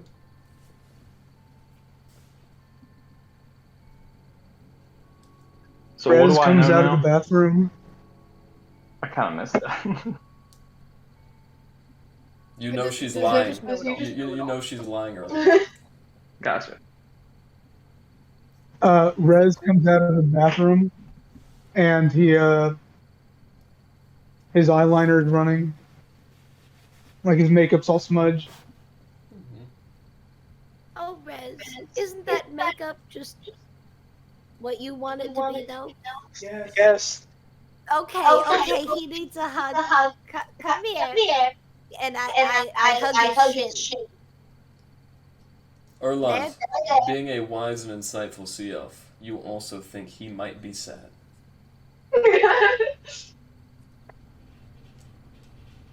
Rez waves his hand, and his makeup's pristine again. It's okay, Rez. I too sometimes have trouble on the toilet. It was such a hard one. It wouldn't come out, no matter how hard I pushed. It happens. Deception. I think my mom might have like some herbal laxatives. Masha! Immediately, Deception's at 11. Like, come on. Come on. Erlon, if you'd like. I am built to lie. Erlon, if you'd like, you can make an insight check. Larry, as you scream Marshawn, you guys inevitably see a green-horned tiefling without his turban now swing through the beaded curtain. Yes. Wait. This way Oh is my like god! Wait. terrible. Alistair, go ahead. I am giving my flash of genius to Erlon's roll, so that is a +4 to his 18. Yes. With a 22 Let's insight, go. Erlon gives you a very particular glance, Rez. Bitch. I cutting words him. Alright, how much is that reduced by? No, I'm not gonna do that. I'm not gonna look Erlon in the eyes and just go, bitch. Erlon, you are surrounded by a web of subterfuge and deception. You know Erlon is lying as well. Or Rez is lying as well. Okay, alright. Whatever you guys say, huh? Whatever you guys say. Marshawn lifts his eyes up. Yes, Mrs. Larry, is that something you need in preparation for your departure? Oh, there's a lot we need. This one over here, he could really use some sort. He's having some troubles in the bathroom. If we could, it's very upsetting to him. Oh yes, I have some Khalistan Jaffa. It is a herbal, very robust caffeinated item that you consume, and it will certainly make you number 2. Okay, yes. Let's get him some of that. All right. Inevitably, you You guys see as Marchand returns with a tin plate as he removes the lid atop. You guys see a smoking disc that is dark black. Drink up. Do I eat it? Yes, you would, if you want to eat all of it, I promise you, you will defecate very frequently. That's what Okay, you this is need. Eric. This is Eric wanting to push the red button right now. You have to. Otherwise, they think you were lying. You've pushed enough buttons. What's one more? You're not lying. Yeah, One, but one what time if I I said the recall, shit? one time I recall Rez pressing all of the buttons. Yeah. To Alistair's dismay. I'll eat an appropriate amount. Okay. Alistair's Yeah, gonna speak up. Now's not the time for timidness. You gotta fix the problem right away. Down That's the what I'm hatch, my lad. Are we staying the night here? No, we're Because I- leaving like really soon after this. So I'm not going to shit on. Fuck! I just ate Zan. yeah, eat the rest of it. I'm not eating the rest of it if we're going. Finish up. Finish up. I don't Yeah. need to. Rez, I've you eaten just said enough of it. Rez, you just said you had such a hard time on the toilet. This will help. Now is not the time to be timid. You've got a Yes, we're- problem. You need to we're- sort it out. We're worried It's about okay. I We're all grab friends. We've all more of been it. there. I grab more of it and I do that thing where like I put it behind my mouth. Epic. All right. Deception. I mean, Would really, this be no. deception or sleight of hand? It's a performance Sleight of hand. because you were Oh. acting. It's a what? It's a performance check. Ooh. We just want you to be regular. That's what we just care about you. We really do. Great. Yeah, it appears as though he has sufficiently eaten it. Damn it. Yeah, you guys, it looks like he ate it. I mean, it was very convincing. The whole blocking this thing, you know, I've never seen it before. Erlos, let's go. You see, Erlos went, you know, he was trained in the art of being a blade song wizard, and there were a lot of other kids in that profession who tried to pull that trick on him. You know, Wow, Lashana, that was I swear, Impressive. Oh my gosh, Larry. I Snake swear, eyes. Lashana, when they're fighting, they're amazing. But they're also very funny, you see. Yes. Do I just die if I get snake? I really wish you would show me how to do the thing with the mascara. It's very interesting. Oh, I can do a whole lot more. Would you like to see? Does it involve that thing you just ate? Not at all. Sure.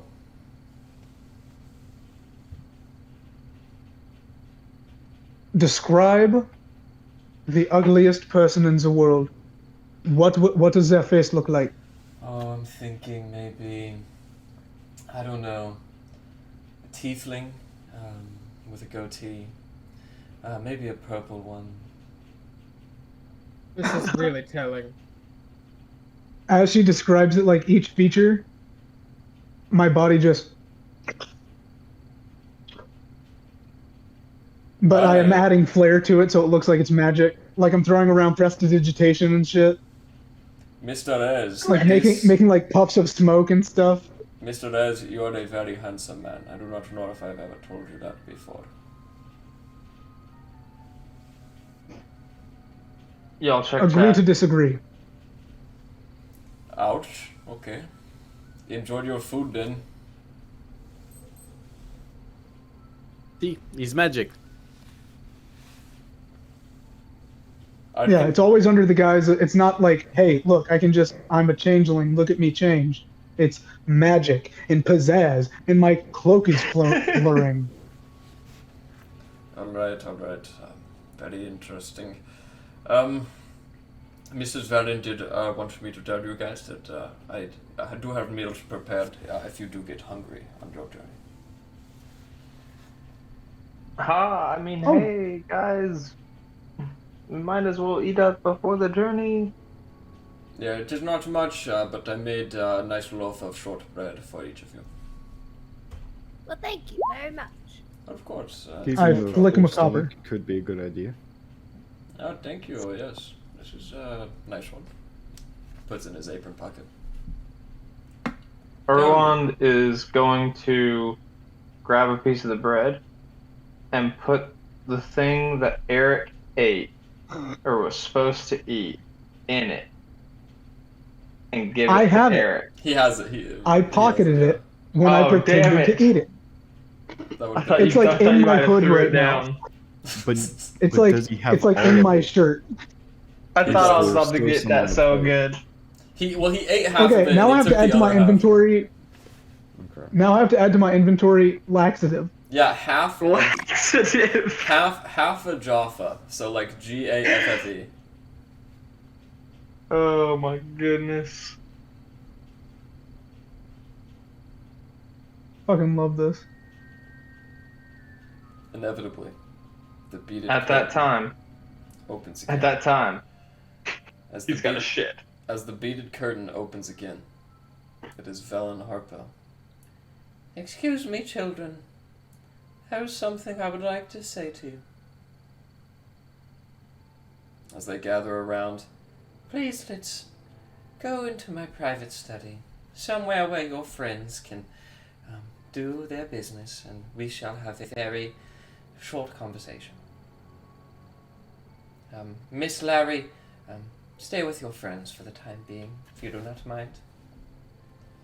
Yes, Mother. as she takes them into the laboratory, inevitably Margarine following the last, you guys do hear the sound of some crying, wailing over the course of 10 minutes.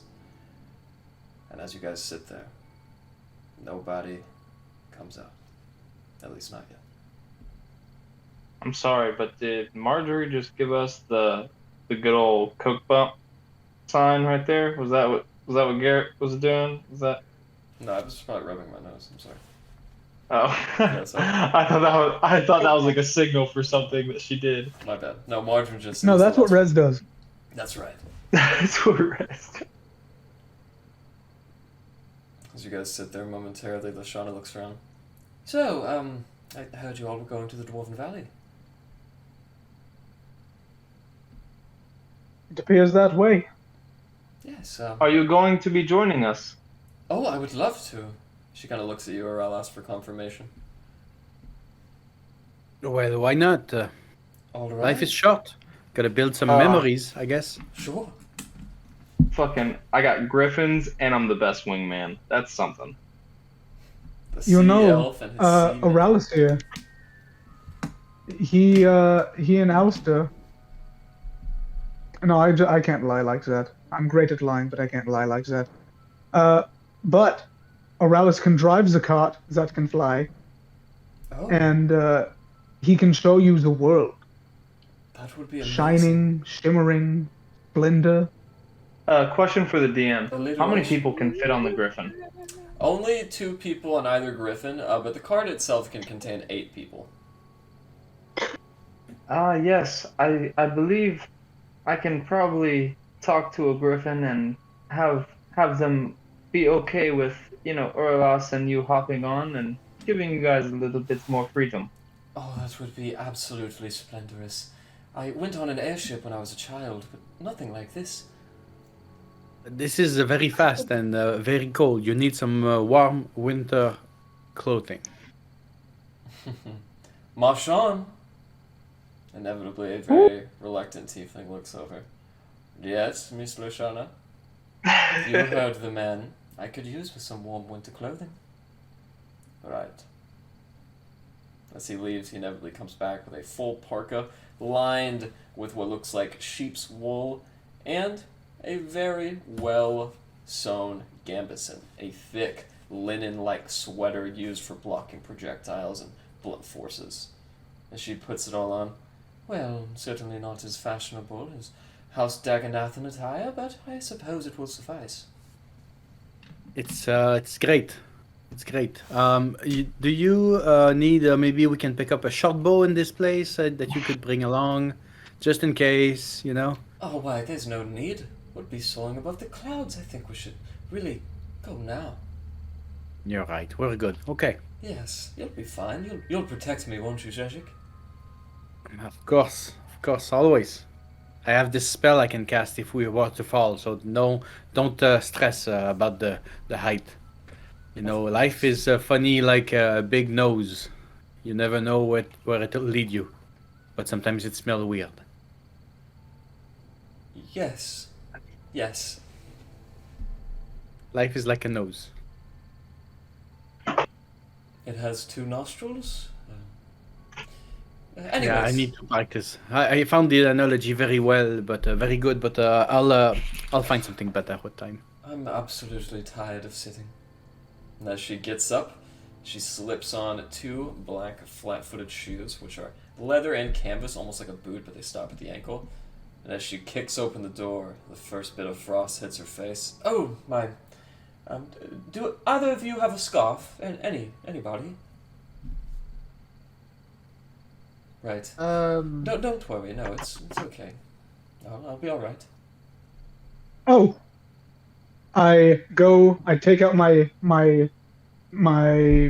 stiletto, and I go into my bag, and I go into my costume kit, and I tear off a piece, and I fold it all nice and neat, and I wave my hands on it in a nice pattern, present it to her. It's not the greatest pattern. Does this look good? I can change the pattern if you'd like, and I wave my hand and it's something else, and I wave my hand and it's something else.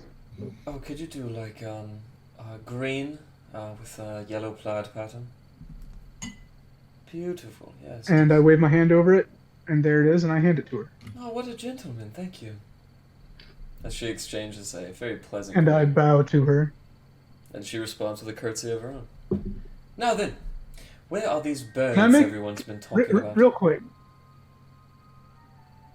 Can I make an insight check to see if like she also comes from nobility? Sure. Or is she just like really good at imitating the manners? Yeah, go ahead. She strikes you as well versed in noble etiquette as anyone you've ever met. Leshana, Okay. I will loan you for a bit this very practical signal whistle. So short bows are overrated, but this nice whistle, if anything ever happens and you need some protection or to communicate with me over a far distance, this can work, you know? I see. Just blow into it thusly? Yes. And if the guys start to annoy you, you can do a couple nice quick hits on it and we'll understand we need to get going. As she blows into the whistle, it is a subtle sound you guys can't make out quite, but the griffins immediately snap their heads to the sound, lift up, and flutter but a few feet closer to her. Oh my, wow. This is interesting. What are their names? Erland, do we have any names? Yeah, Is it Erland, what left are and their right? names? Right? Wavy and Navy? Or Wavy No. and Navy. I was thinking Ralph and yeah, no, I like the Wavy Navy thing. We'll go with yours. Right. Wavy and Navy. I like that. It's very catchy, rhythmic. you get used to it after some time. She walks up to the griffin with a saddle, kind of looks at it, looks at you around us. Alan, can you tell the griffins to not bite us, please? Oh, you are good. So guys, we're gonna be making a journey this afternoon to the Dwarven Valley, and Urlas here is trying to hook up with this other lady. So I would like it if you guys could just, play cool and give him a good little nice flight, some fun stuff. Oh yeah, of course. However, if he's trying to seduce a lady, the best way to do that is just to sit on eggs. Yeah, I tried telling him that inside, and he's just not getting it. But I guess this might be a close second. That's alright. Really, tell him to hop on. Let's get out of here. Sounds good to me. I appreciate you guys. Of course. Anytime you want, I'll be here. And with that, Erland will give Erlos a look of well. I will help her to get on, Oh, thank you, Orlas. and then I will try to get on without failing. All right. As you get on as well, you watch as the griffin gives like a hesitatory juke in your direction before it just relaxes and lets you on. I lean over to Rez, and I whisper that can we just recreate a scene, and I explain something similar to the scene from The Little Mermaid, where they play the music and it's kiss the girl. We'll just do that. Yeah, something we saw at the Midwinter's Festival one year. Sure.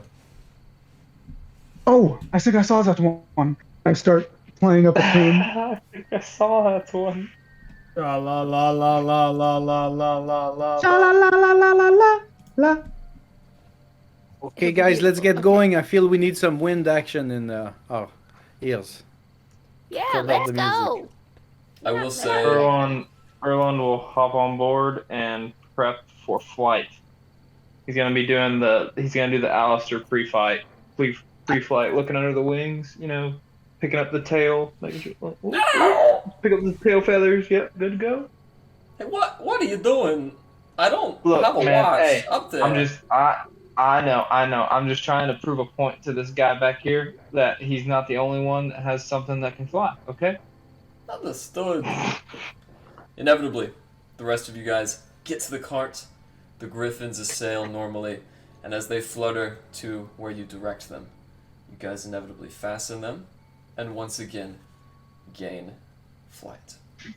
As you do so, it is a very short journey, only about an hour and a half, until you guys, at your altitude, begin seeing the tree tops retreat behind you, and in front of you, you do once again see Erland, the massive, dark iron, dwarvish heads, each on a different cavernous precipice. They are high into the air, and as a matter of fact, as you look down, you guys are but 1,000 feet away from the nearest one.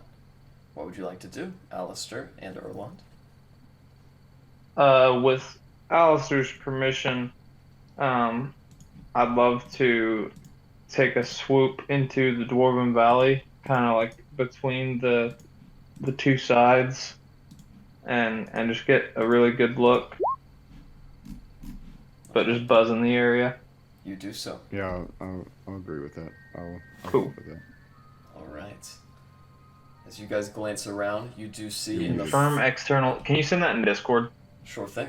As you I was guys just about to ask that. As you guys do look around, you can indeed spot a very light area of snowfall. It looks like a massive pond where the waterfalls accumulated has frozen over and a layer of snow has accumulated, making this possibly the safest landing spot you've encountered yet. I suppose let's put her down. As you do so, Alistair, roll me a Tinker's check. Okay, intelligence +4, or +3. That's gonna be +3. So that's a 25. There you go. For me to post this in the chat, Austin Powers does have to appear momentarily, but that's fine. I'm sure the viewers like that.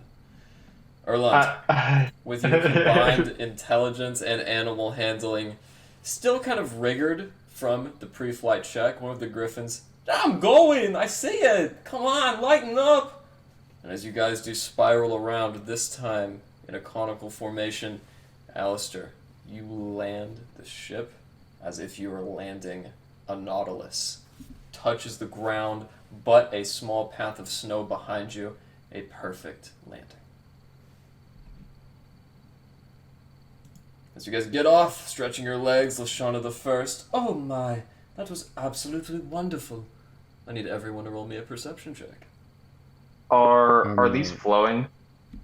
As a matter of fact, as you draw in closer, Erland, you see them, and they are frozen solid.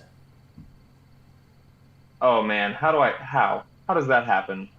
Come on. Alistair, as you look up, you see a group of broad-shouldered humanoids dressed in furs, these odd bone-like masks that cover their eyes. At this distance, you think you see a group of 5 bugbear waiting at the mouth of one of those giant dwarves.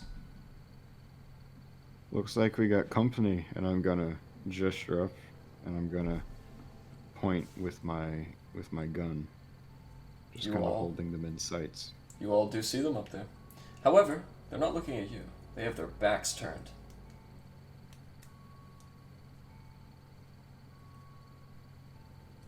So, Any guesses? how do we get into? Is there like a city in the Dwarven Valley or something? Like, where are we going? Glenn, you do are I- aware that there is in fact a city. Yes. Do I have any knowledge of like bugbear hanging out in the Dwarven Valley? Is this like something that I would be aware of, or is this surprising to me, or what's up? It is surprising to you because, as you know, only dwarves are typically allowed inside of the valley. However, Glenn, you also know those big mouths, those huge dwarvish heads that leer on the top of that precipice, are in fact the various entryways.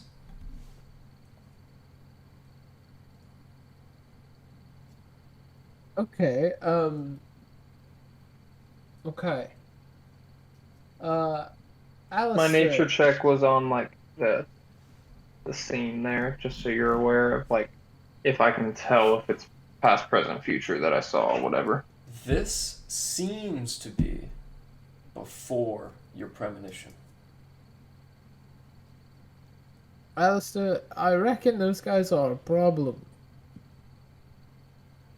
Approach it how you wish. Well, I suppose we could just take the Res Tholemy approach. Ruin everything we got. I'm just gonna shoot in the air, but not directly at them. Just kind of shooting in the air in their direction to get their attention. As soon as you fire, they look down at you, and one of the guys motions them in, and the rest of the 4 go into the mouth.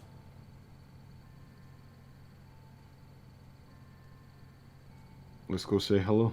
I'm going to start walking forward after giving the cart a kick to be like a half-assed check on the cart. It's like, yeah, it's fine. Get it kick and move on. Before you go, Alistair, could I see that lantern thingy? I have business. The one that Glenn owns. Oh, What it's lantern? Glenn.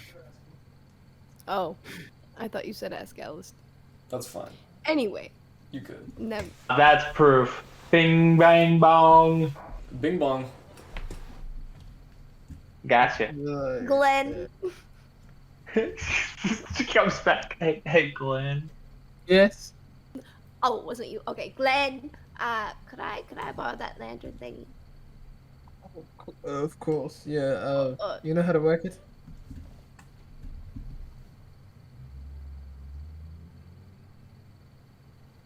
We can't hear you.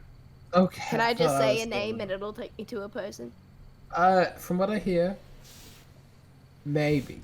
It helps if you know, like, the race of the person you're looking for. It helps you have more information. Maybe in the Navy. You see, I don't really have that. I kind of just have a name. Give it a shot. Okay. Was it Celadak Harple or Sharple? Sharp helm. Harpel? Sharp helm. Sharpelm. Okay. Yes. And indeed, as that orange flame transitions to green, you know you're close. But Glenn, it's not even as bright as it was when you first got it. Think of an orange flame with some flickering hues of green every now and again. Okay. So it's Would maybe anybody here. like to accompany me? Oh, of course. Yeah, I'd be happy to go with you. Okay. I think it would benefit you to have a dwarf traveling Oh, with you in these areas. Speaking of which, and I flare my cloak around myself, and when it settles, I look like Glenn's brother. But Oh, you know, a lot better hair, much nicer beard. A bit too prim and proper, I think, for this area. I What's can your- only change myself so much, Glenn. What's your name you're gonna go by? Ooh, let's brainstorm. How about Flotus. we walk and talk? I think. Flo- Yeah, I Flotus? think we do that. What about like Ben of Koenig? Ooh, Glenn Otis of of Comic Koenig. and Ben of Comic. That choice. Perfect. Ben and Glenn, let's go, boys. Ben and Actually, Glenn maybe of not. Koenig. A lot of people here might know my dad. So maybe it's not a good Oh, idea. you know what? And I wave my cloak again, and I look like Glenn's cousin. Okay, great. And I will be Ben Denival. Ben of Denival. Perfect. As you guys begin walking up to the wall, you do see a very cross-thatched staircase that has been artfully crafted. On each concurrent step, you think that each step is more and more mathematically perfect than the other. As it is etched into this crag, you guys go up one flight, back another, up one flight, back another, until you have summited 10 flights of stairs and now reach the mouth of the dwarf. As you stand there, you see that the dwarf wears a helmet, a nice bassinet, once again carved by the dwarvish architects. Glenn, if you would like to, you can make a history check and add twice your proficiency. Does the lantern look like it's more green now? Like As you- slightly more green? As you guys get to the top, it does indeed. What was it? A Getting history close. check you said? Yes. Twice my proficiency. That's right. So, Right. because you're a dwarf, So- you have a racial ability called Stone Cunning, I believe. That is true. So that is in would fact be not a 10, it is a 18. Yeah, sure. Yeah, what is your proficiency is 3? Yeah, I thought it was 60. Yeah, it is 16, you're right. Okay, sweet. You know this to be the ancient king, the last king, I should say, before his untimely death, Urik Bronzebeard. Oh, that's Oric Bronzebeard. He's Not as cool as a name for a dwarf as Ben. Yeah, Ben's pretty cool. Glenn is maybe cooler. As you march What up, A little derivative. We're bonding. as you guys grow closer, you see a somewhat humorous sight. A green face appears out of the mouth, a slant of shale scar bone covering the eyes with narrow slits to keep out the frost, 2 tusks that protrude over 5 o'clock shadow. Hello. Hello. Oh, greetings. I mean, greetings. I didn't mean to cause any trouble. I'm just waiting on a friend. Who are you waiting on? Well, I don't mind answering that, but before I do I have your word you won't shoot us? You have my word that You I have my won't word. shoot you. Well, if the 2 dwarves agree not to kill an orc, I suppose we're all okay. Who knows? As he walks out, you guys see as 4 more orcs come out. A woman with a brown ponytail, a gangly gray half-orc with very skinny arms, and a second, even broader-shouldered orc than the first you saw. Hello, I am Thog of the Shaken Spear tribe. It is nice to meet you. Pleasure to meet you as well. What are you doing here? Our leader, our chieftain, has gone to the Great Thing in search for refuge. The Dale lands are growing colder, and we no longer wish to prey upon the peasantry to meet our ends. It is a long shot. Sounds good. Yes.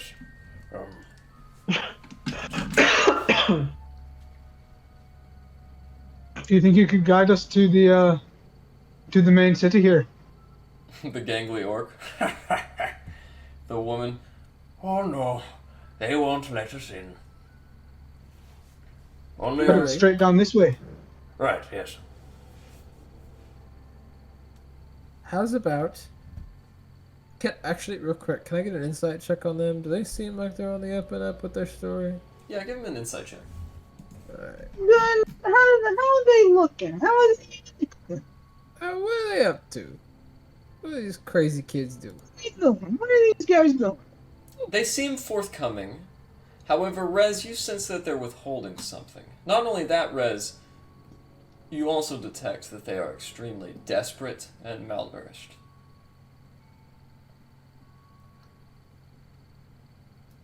What? Hey, Glenn. What? These guys look like they're running on hard times, and Yeah. we're doing pretty good for ourselves. Why don't we give them some of that trail bread? Yeah, sure. I take it. I take the bit of bread that I have. I don't know about how big it is, but I take it and I put it on the ground. I pull out my scimitar as I'm no longer like wielding the shield.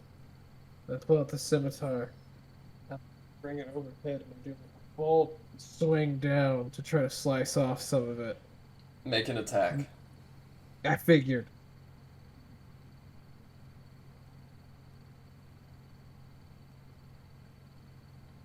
As you guys watch the scimitar come down, it hits, but very deeply. And as it finally breaks through, it doesn't slice it as much as it cracks it, as pieces of crumbles fly off. You also notice as you bring your scimitar pick back, up- a little bit of rolling on the blade. Oh, wow. I pick up some of the fragments and I hand them out to the orcs. Oh, thank And you. I just I would say, it's hard to find. It's hard to. These are hard times. Even harder to find people who are, decent, honest people. People who will, be honest with the first people who are nice to them. Yes. Well, thank you very much. I would recommend famished. letting those. I would recommend letting those bits maybe soak in some water for a bit, maybe soften it up a little bit before you try to eat those. You might snap a tusk on that. Thank you. I must say, I've never known dwarves to be so considerate of our kind. Well, I travel with an odd bunch. You learn quickly. Rory then walks into the back. Well, thank you, nevertheless, and if you see the Tower God, put in a good word, will you? Cool. So, what name should I give? I'm Thog. Thog. Greenskin. That's right. Thog. Okay. Well, it was nice talking to you. Hope you enjoy your bread. Bye. And I start walking away down the. As you guys go down the corridor, it begins to grow darker and darker as you grow from the dim light. However, with your dark vision, you can see around a corner, deep into the cavern. I can't. There is light, which seems to pool out dimly. As you guys continue walking that way, you notice this light is magically emanating from rock carvings on the wall. Once again, anyone can make me a history check if they wish to make out these rock carvings. Will do. The first one, you immediately recognize Glenn. A broad, brown-bearded dwarf works shirtless over a forge. As he hammers it into shape, inevitably over 3 panels of hieroglyphic sections, you find that he has forged it into the first dwarf. This is the tale of Moradin and his wife, Bernard Trugold, as they forged the first dwarves here in this valley. As it takes you about 30 seconds to walk the full span of the wall, reading it and interpreting the ancient Dethic script with the hieroglyphic images, you guys find yourselves at a broad black wall made completely of Chardalyn. I'm conveying this like history lesson to the group as I'm like leading them down, like pointing at shit. Rez yawns really obviously. As you guys are in the darkness, you hear a single sound. The sound of the hammer on a blunderbuss being set into place and a matchlock firing. In that small glint of light, you guys see in front of this black Chardalyn door 6 dwarves, pristine plate armor without seam, helmets of horns that bring up and into a sharp bull-like point, and in the single center, the one individual holding that tinderbox, you see a dark-skinned female dwarf with waist-length hair, pudgy nose, and a blunderbuss in one hand and the spark in the other. Right, who are you lot then? I'm Glenn of Konig, here with my associates, the Wavy Navy, most notably, I suppose, Ben Deneval, my good cousin. Hi, I'm Ben. He's And Ben. I'm Deputy Harple. She's deputy. Is it? And this is Deputy Hopple. This accent is all over the place. That's Jermaine. You it really was interesting there. Griselda. They have an elf with them. Aye, I'm not blind. Listen, we've spoke to Ugliest. You tell Speaker Southwell he's crabbed the night, but we're not letting any more refugees in. We're not refugees. We've just come to visit for a few hours at most. But also, why no more refugees? Ben of Konig, make me a persuasion check at advantage. Glenn, as he looks up. Because this valley is resource deficient. We don't have enough to go around and feed everyone. Besides, it's not my choice. If you've got a problem with it, speak to Varadin.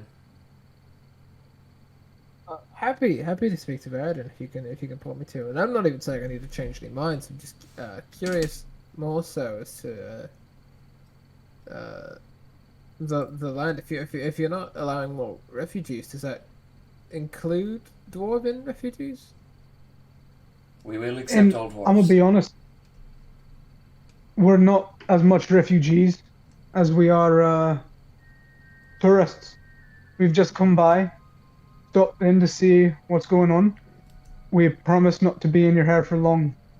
It's really just an in and out trip. She looks very unsure before one of the dwarves whispers something into her ear. What were you saying, Glenn? And with many a coin to spend between the lot of us. Oh, that's very true.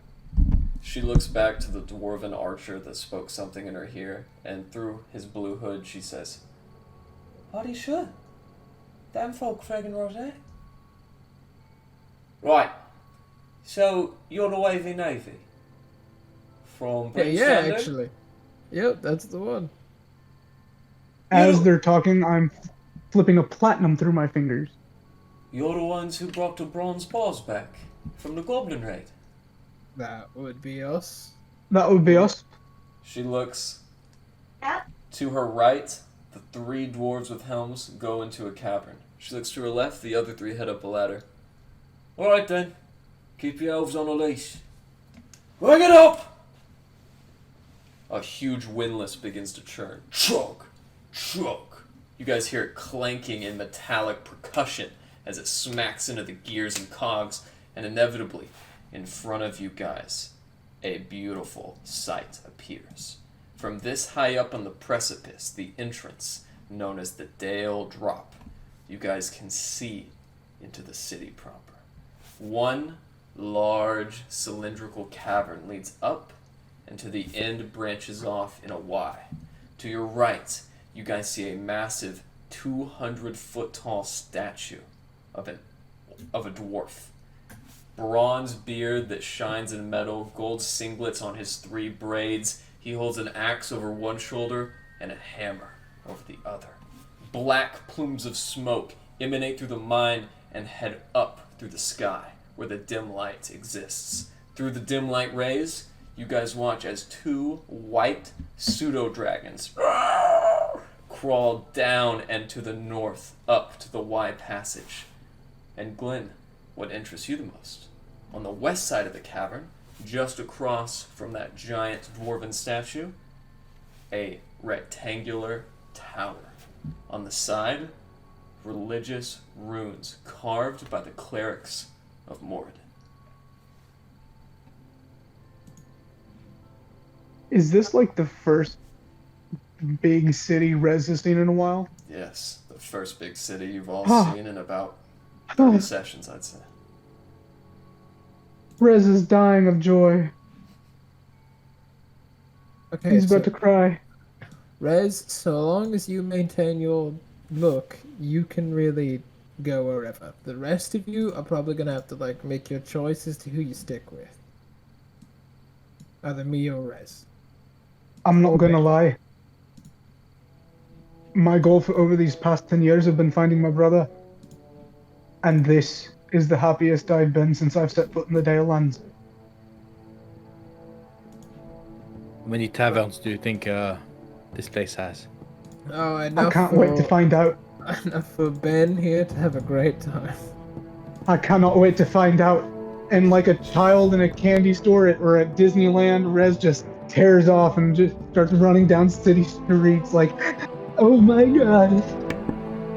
Rez, If anyone- I lost one friend on the journey. Rez, as you do so, you see a magnificent variety of culture. These huge yak-like beasts with spiraling horns and frothy mouths, which Glenn, you know to be the Rothe, are these massive subterranean creatures that sustain dwarves. As you dart past a street, one of them breaks out through a pen as a dwarf tries to corral it. "Hey, get back here, lassie!" You catch a massive tongue on the side of your face that licks up your beautiful red beard. To your left, Rez, almost like a fever dream, you see two dwarvish miners as they begin to head into the mine with their glowing helmets. You see on a leash, they have a small beetle. A rust monster that they have used and corralled for their mining purposes. On the walls, too, Rez, you see Chardalyn ores, bronze and copper geodes that have yet to be mined. And then you see something else. Approaching you is a black-haired dwarf. Spiked plate horns, unlike the bony ones of the other guards. He approaches you. "That is close enough. Do you have an appointment?" Oh, sorry, didn't mean to get too close. I'm just haven't been in a city this big in a long time, and I must say, this is one magnificent city. You must be proud to live here. Indeed. Every day I wake up with the pride of a mountain dwarf. Maybe if you hill dwarves stayed here longer, you would learn something about craftsmanship. You know, I've been saying that this whole time. I've always said that mountain dwarves are better than us at crafting, you know. And with that, you see his expression change. A small grin spreads across his face. Then welcome to Barakur. Now, friend, this is my first time in this beautiful stronghold. Do you think you could point me in the direction of the liveliest tavern? The liveliest tavern is the one located in the monastery. It is owned by a man named Hamish, and it is called the Daisy Wisp. Thank you very much, friend. Just follow the Hopefully I'll stench see you of- there tonight. Just follow the stench of urine and tears, you will find it. If I may ask, have a hat. is there any library in this town? No, you may not. Okay. Thank you. I turn around and give Aralis a look like, dude. I felt like he was friendly enough. I don't know. I need to put them on leashes. Glenn, as you two are taken aback, as you haven't been here since you were a child and then you don't recall, you watch as Glenn speaks with an Iron Star Guard, the most noble and formidable of all mountain dwarves.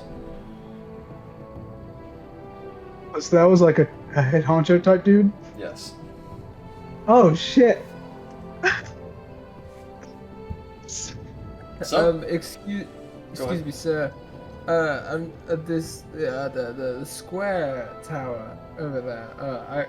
I noticed all the markings on it. What is that exactly? It piques my interest. I'm curious as to where they took my time to visit. it has gone by many names throughout the centuries.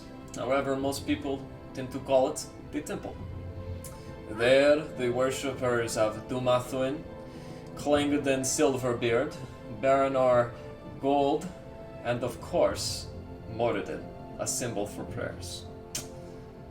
And of course, as in all temples, there is a tavern located inside. I love dwarves. Of course. Well,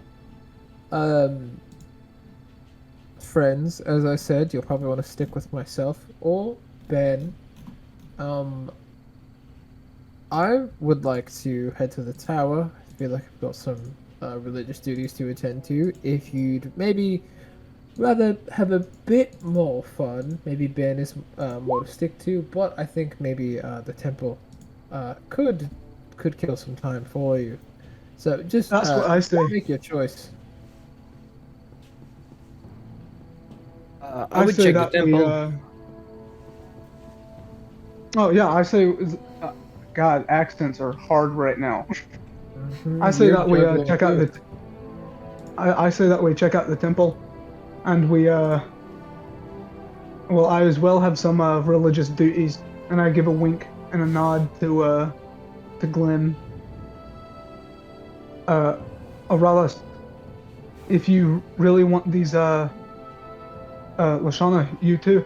If you really want these dwarves to accept you into their society, there's one surefire method. Which is? Get drunker than hell, right in front of them. Oh, it's been only a few days since last time. I feel You've had plenty of time to rest up by now, surely. We've had plenty of time to rest up, and we've killed the goddamn dragon. You killed the goddamn dragon. Hey, Lashana, did I tell you the story of what happened later. when we get to the Later, tavern? fine. It'll be great. Well, I'm certainly one for a drink. Come on, Zhezhik. Let us entertain them, just this once. Okay, drinks is okay. As you guys head into the temple The rounds now, are on me tonight. you walk in, and you are greeted by a pillar in the center. On it, a statue of an anvil with a statue of a dwarf with his arms crossed. In the four walls, there is one wall for each deity. In the left, you guys see one covered in cobwebs, a furnace that is unlit. This is the one for the god of war, Clangaden Silverbeard. To the north, a female god with golden locks enameled with what looks like electrum plating. This is the god of love, Baranar Truegold. And to the right, a burning forge in the mouth of a black-haired dwarven face that is 50 feet tall. Two dwarves stand in front of it, black robes with spun, very curly sideburns that are almost as long as their beard. As they put in a gold necklace, a gold ring into the fire, they are making their devotion to Moradin. As it burns in the pyre, they turn around. Hi! Looks like we got more petitioners. You'll be wishing a sacrifice for the one true. Absolutely. Now, what does one typically sacrifice for the one true? Anything that you consider valuable, gold, anything of that nature is considered a devotion to the All Father. I'll pull out a few electrum pieces and say, drinking is a part of worship, right? Aye, some say the best part. Well, I've got to save my better coin to do my kind of the worship I prefer, and I throw 5 electrum into the pyre. Aye! They hold up their hands. Dolengar! Where do you hail from, young one? Speaking. Oh, I'm from Dinaval, and this is my cousin Glenn, who's from Kerkonig. One of the old dwarves, the one with gray and black sideburns, just black with a hint of gray that matches his black robes, he looks up at you. Hey, you ever been to the hook, line, and sinker?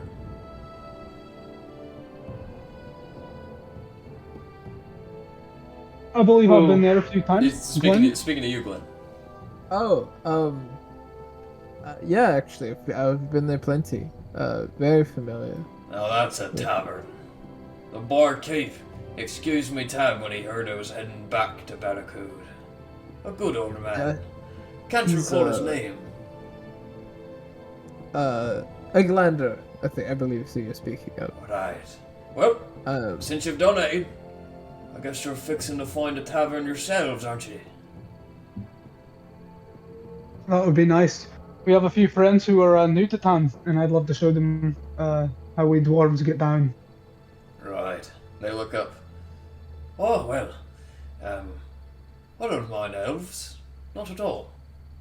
Do you, Glowing? No, I don't mind elves either.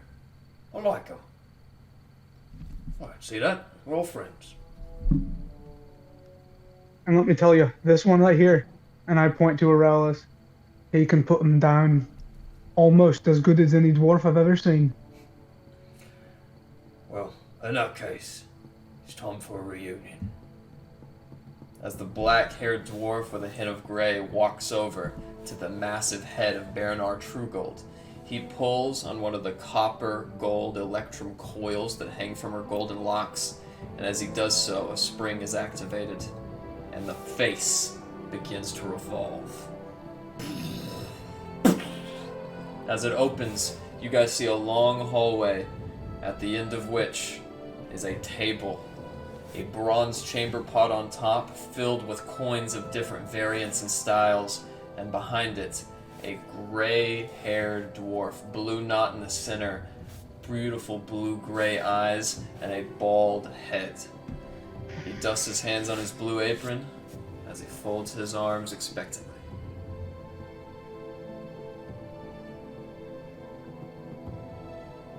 Ben, would you like to handle this? I walk forward and take out 3 gold, and I place it in the pot. Alright. As you walk up... Oh, my bad. As you do indeed walk up and spot this sight, you see the dwarves pay you no mind. Aside from the barkeep, they are too caught in their jest and song. As you do, approach now. Ooh. All of them begin cheering mightily and cantankerously. You see in the center is that massive chamber pot, and as they chant, Helen Gore, Trunk Cop Father Allenay, Helen Gore, Trunk Cop Father Allenay, for handsome in the hell and tar, who'n hell in the hafen for, Helen Gore. They pause for a brief moment as they drink and guzzle through these stone-shaped chankards. Trunk up, Father Allenay! Ah! As they exchange this simultaneous greeting, they turn their vision towards Ben and Glenn. Aye, welcome! Don't be shy! And one of them, a big burly dwarf with a gut and a chopped red beard that stops immediately below his chin, shakes the bronze chamber pot.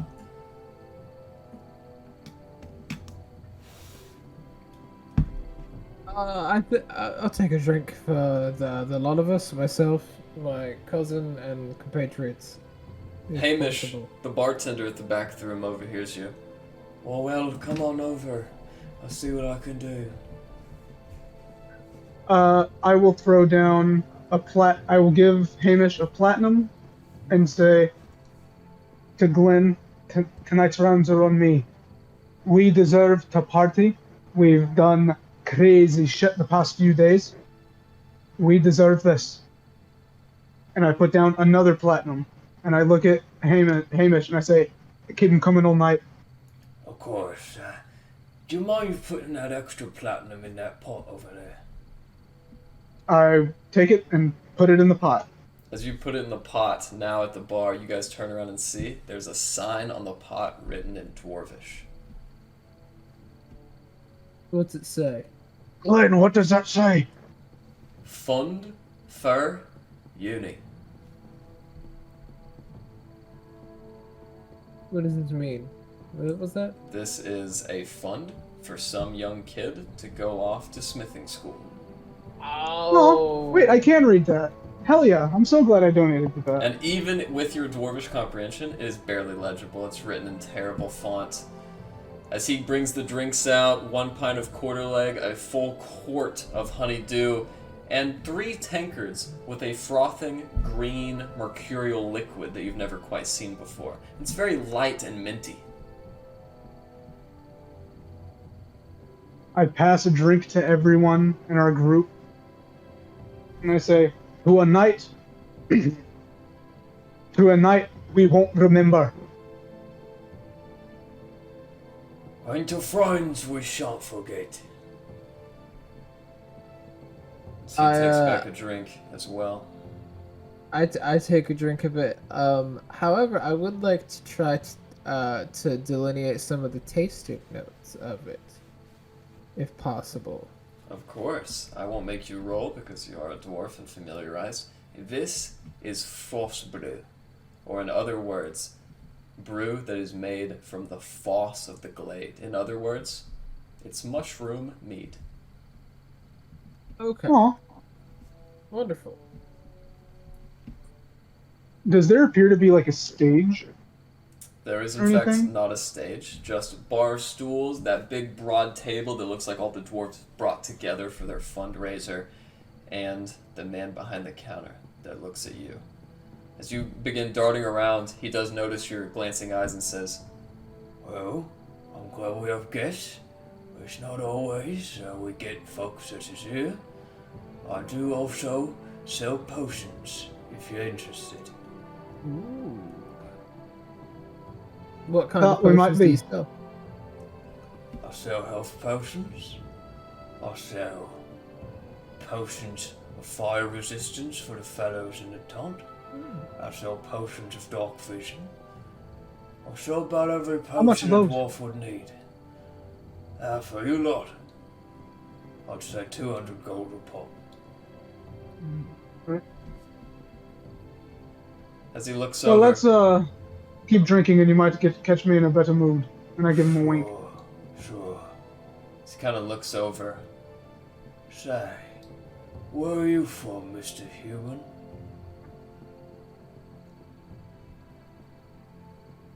Well, suppose I'm not really from anywhere. I'd say we got that in common.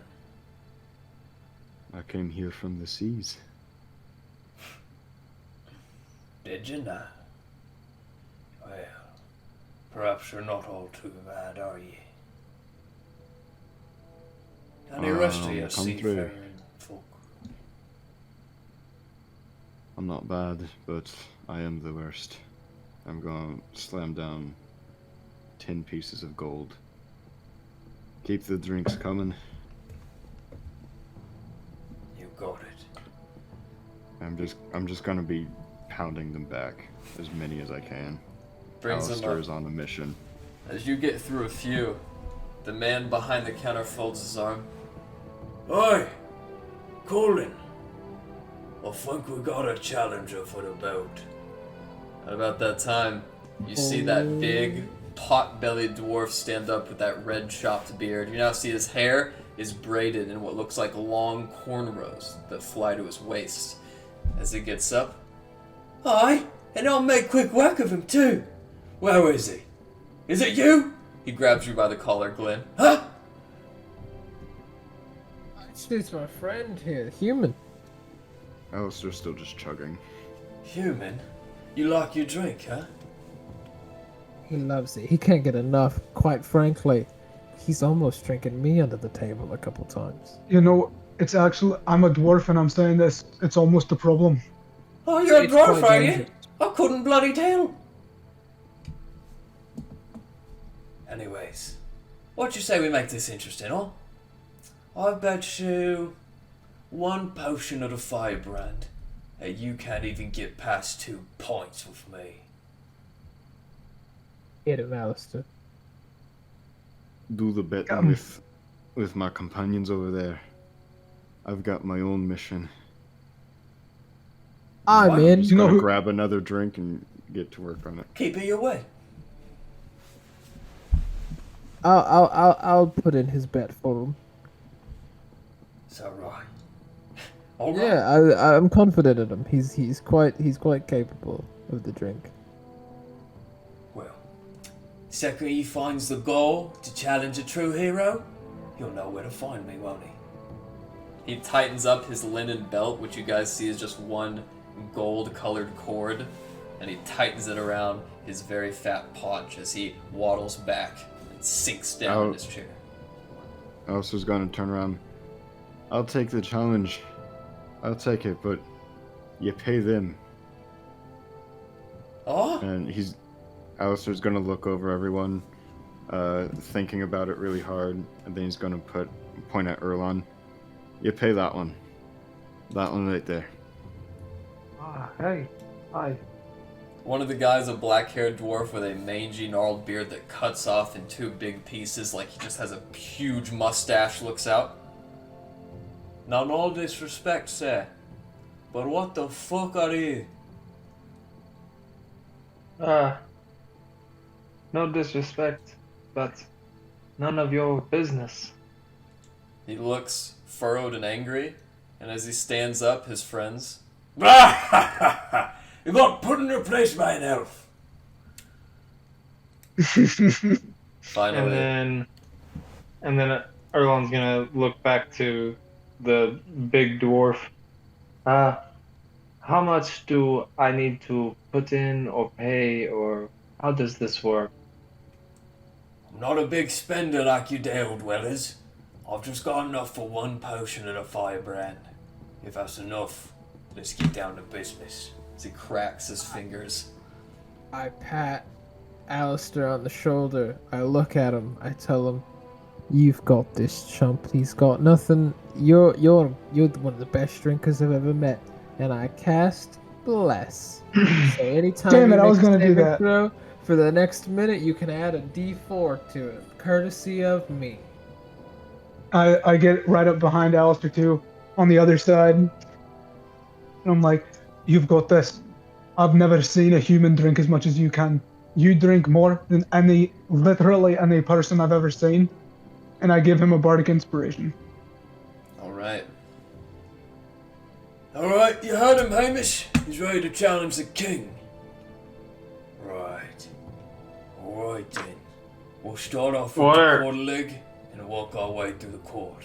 As he stamps down a big quart of dwarvish quarter leg, he then pours the black liquid into 2 stone tankards that bear the face of Baronar Truegold. He pushes them off to you. And remember, this is on the house. Erlon's gonna be walking by. Real quick, whenever you drink, it's a constitution, isn't it? Correct.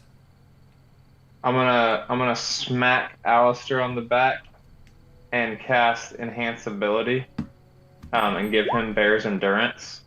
This man is So- glowing with magic.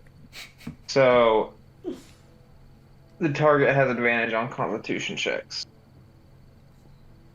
Tiger. I'm going And- to. and if Go ahead. you need them, you gain 2d6 hit points, temporary hit points. Tiger growls in confirmation at the sign the spell has been cast. And as Colin sits down, stretching his hands, he takes up the big pint of dwarvish whiskey, 2 pints, and chugs it all. As he puts it down on the table.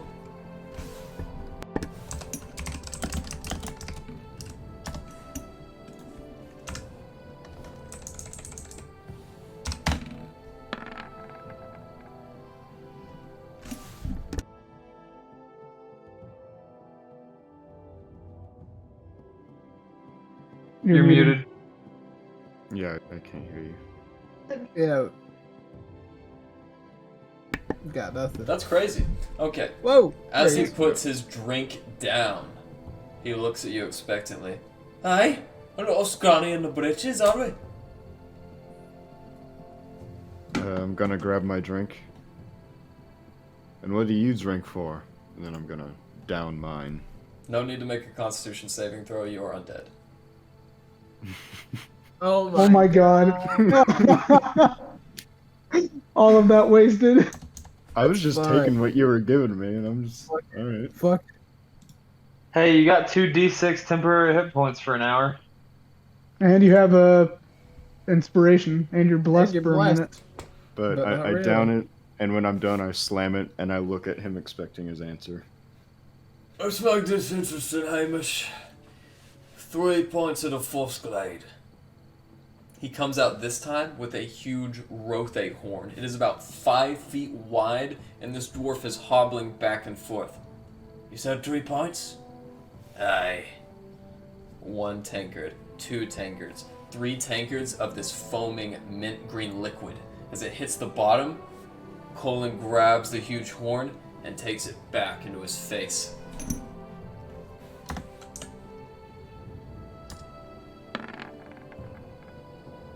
As he does so, he puts it back, wipes his face off.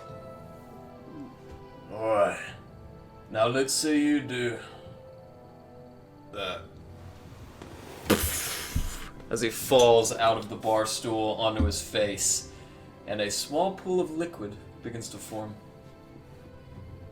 I'm gonna look at the barkeep. That was 3 pints.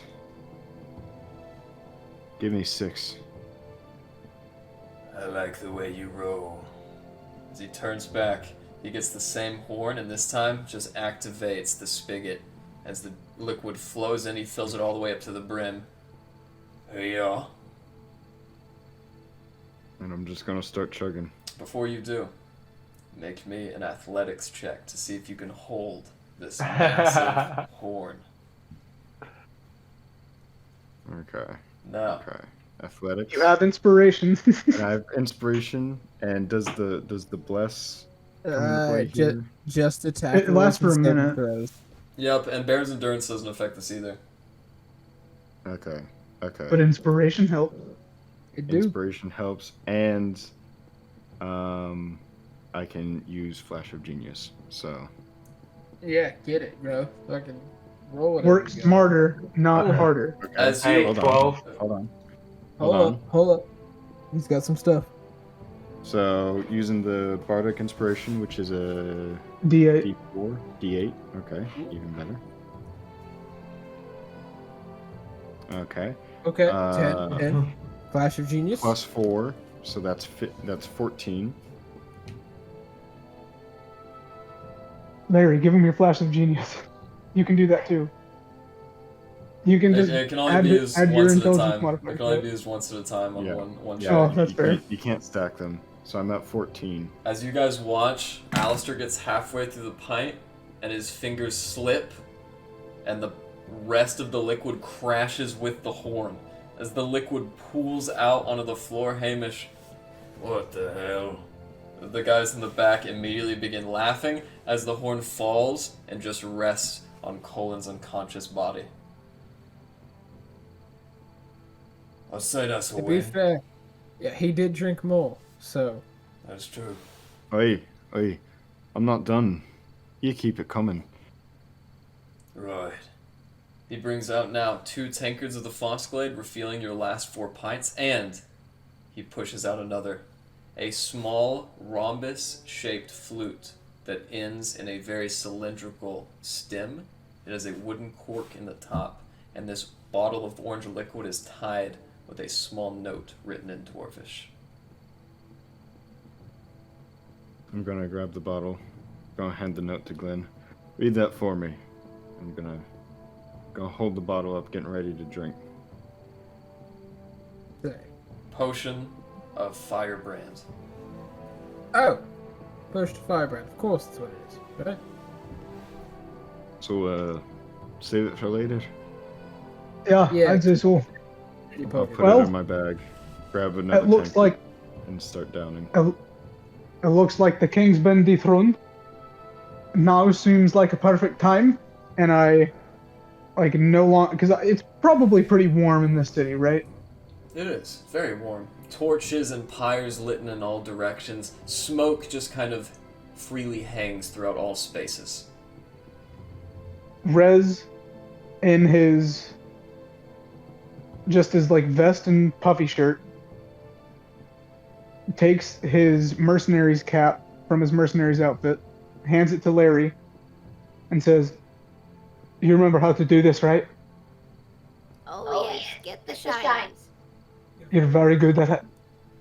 And I hop up on the table, and I whip open my dulcimer, have Mage Hand starting a drum beat, and I start doing just the most popular tavern songs that obviously everybody knows that the entire tavern can get in on, just like that kind of shit.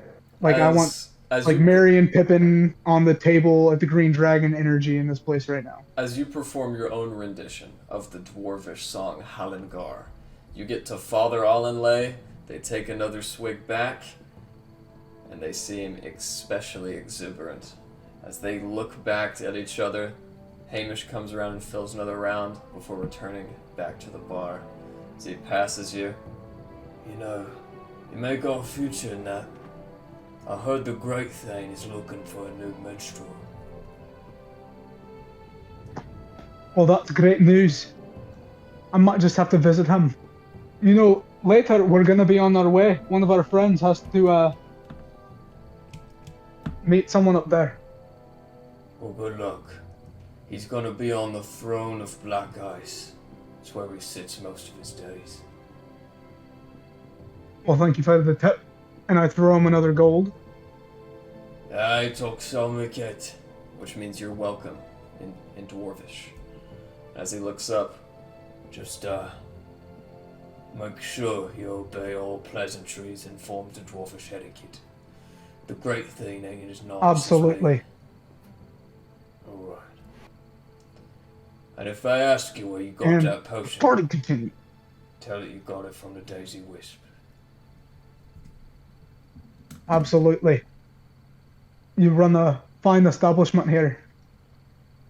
Larry, you feel something on your waist burning.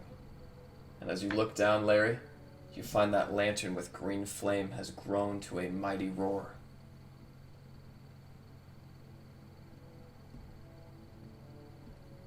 Oh, should I make a perception check? You do not need to. You do not see anyone who could possibly meet the description that Velen gave you. But as you look around for a little bit, that flame that rose begins dissipating more and more. I wanna find it. I'm gonna keep walking around. As you go out the door and out of the temple entrance even, you see a huge procession. Iron Star guards in their plated horns walk, and in the center of them, a man with a flowing yellow beard. It almost touches the ground. He has on his head what looks like a wizard's hat, but is really a metal cap with one massive, sharp helm. And around him are followed this great procession. He's about 500 feet away from you, and as you watch, they go up the Y and take a left.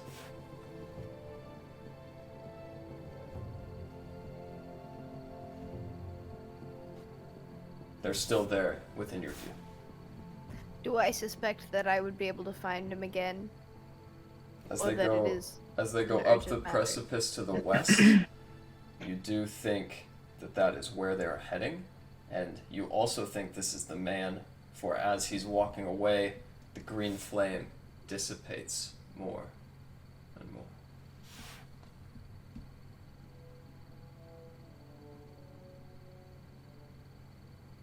Okay. I will go back in to be a hat monkey for this night, and we will catch him later. As you do so, returning to the room of drunkards that greet you. Rez, you suspect they're not much in the mood for donating coin, as none do. They mainly keep their coin in the fund.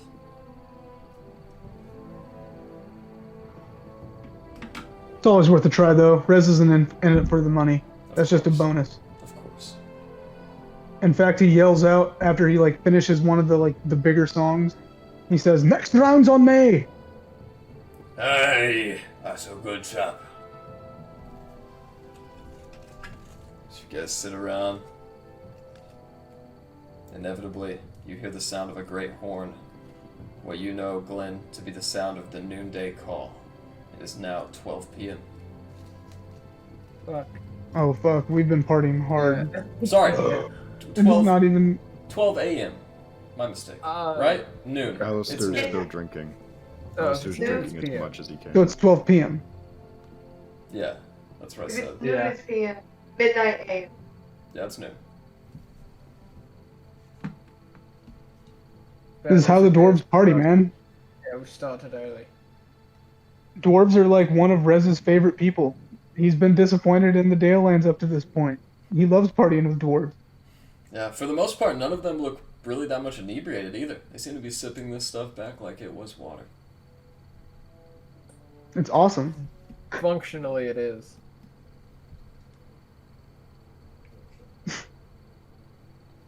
Inevitably. Is there a wall in this square tower? It seemed like each wall had a different deity associated with it. Was there one that was associated with Martha Maduin? There was not. No. Okay, just checking. So you guys sit there for a brief moment. Everyone roll me a perception check.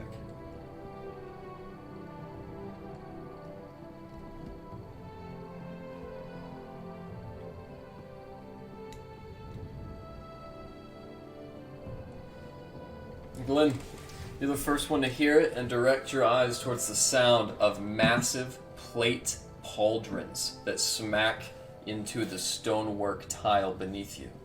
Stepping into this room now, after pulling the golden braid and accessing the door himself, it is that same very flat-bearded, black-haired dwarf that gave Ben directions. So, you are the Wavy Navy. As he looks about. That would be us. Today is a lucky one for you. You have been summoned to the throne of Black Ice. Now? Rez stops playing. That sounds important. One of the guys looks, aye? I've never even been there. And you will not. For many days. But, the Wavy Navy, for some reason, Varadin has chosen you. Cool. Should we head then immediate? You were saying you had some potions of healing, correct, sir? Yes, I do. I would gladly take one, please. What is your price? 200 gold for the Wavy Navy.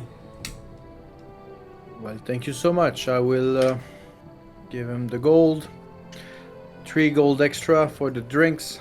For your friends around here, everybody in here. Tell them that the drinks are on the Wavy Navy. And the elves are nice to you, you know. Just remember that fact. We are like douchebags, but some of us are really friendly, you see. I've got no problem with elves. It's Corlin Lorathian that rubs me the wrong way. I see. Well, thank you. And this is a regular healing, or this is a bit stronger? It'll work. Okay. So 2d4 plus 2 is my question to the DM. 4d4 plus 4. 4d4 plus Ooh. 4. Okay. Ooh. That's a potion of greater healing. Yeah. Okay. Good. As you guys leave, you watch as Hamish brings his hand over and brings his arm down like he's striking a forge. The sign that followers of Moradin and Marthla Morduin often exchange. I do it. I do it back to him. So you guys take your leave, and this plate mail Some drinks guard- for the road. would I'll just you- double fist him as he leaves. And would Yeah, you like to buy and how- Would you like to buy the horn as well? Aye, give me the horn and fill her up while you're at it. Got it. He hands Wait, it over. The big ass horn? That'll be 5 silver. I give him 2 gold. This dog has made so much money today. I know, I'm Just saying that rolling too. in. Fuck you. He's made literally like almost 40 gold from us. As you guys take that and leave the Daisy Wisp, as you guys walk out, you see a sign on the door that you just entered. It looks like a dwarvish woman in ancient portrait, and she has a very faint Daisy Wisp of a beard on her face. As this guard, this Iron Stars guard, heads you out and into the main center of the Dwarven Valley, you guys see in the center of that Y, massive rocks piled up almost like a pyramid, an ancient cairn where Glenn, you suspect, an ancient dead dwarf resides beneath. As you guys walk up, the Iron Star guard gets to the Y in the road, and he takes a left. Climbing up the steps now, you guys see a massive cavern opening amongst the sprawling, cavernous-like city streetwork. Inside, a faint glowing blue light evades the darkness. And the Iron Star guard stops at the entrance. Have any of you ever been to a dwarvish citadel or city before? Has Rez? Like, does he know dwarvish customs? He is a noble. He does know customs. Dwarvish customs would be a bit too foreign for Rez. Okay. I don't even think Glenn has been there. So I think even as I'm told. yeah, I think these customs might elude Glenn as well, except for like maybe a vague remembrance. I will take your general silence as a no. When you go in, speak when you are spoken to. Speak calmly, plainly, and above all, face the great thing. Do not show him your side or your back. This will come off as distrustworthy. Oh, thank you for the Very good to know. As you guys hear a bugle sound, that means he is almost finished. You may enter.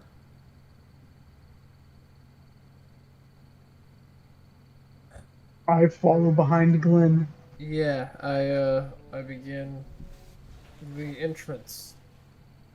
As you guys walk in, you see another orc in similar guard. Dark green skin, a blonde mess of hair that hangs over her shoulders, and glasses of shale scar that hang around her neck. But please, great thing, my people are without recourse. We have no quarter. To the south are dwarves, to the north the cold. Where ought we go?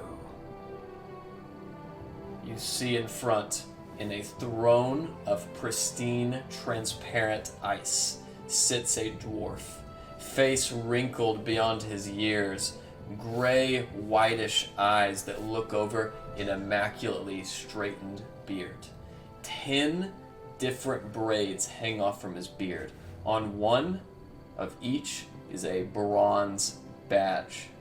From his sideburns, white braids come down, 2 more. 12 badges in total, 1 for each dwarven deity. As he looks out through a gleaming blue diamond in his forehead. That is none of my concern any longer, Hennifer. You and your people did not call our call to arms, did not join us in our assault of Scully Grim, and now you come with your hands out, and I have nothing to fill them with. I understand. As she leaves, the last of you finally enters. Does she have to like walk past us as she leaves? She does indeed. Okay. I have not a ton on me, but I'm assuming this person is associated with the other orcs that we spoke to earlier, who were very nice, very kind folk. As they pass, in my hand, I'm holding the 5 platinum pieces that I have, and I just like stuff them in their hand. As you do so, they look back at you. Thank you, stranger. I will not forget this. Just Much remember that's love. from the Wavy Navy. You're the Wavy Navy? That'd be us. Groomsh's You heard of us? honor be upon you. And she takes her leave. As you guys are walking in, you see another slightly overweight dwarf. No beard, no mustache, gold sideburns that hang off just below his chin. His head obfuscated with a sharp helm, and on his shirt a green-blue tabard. Who are you lot? Wavy Navy. We're the Wavy Navy. As he says that, as you guys say that rather, a bugle sounds, and he brings it up to his lips in quick succession. Great Varadin, great Fiend, I present to you the Wavy Navy.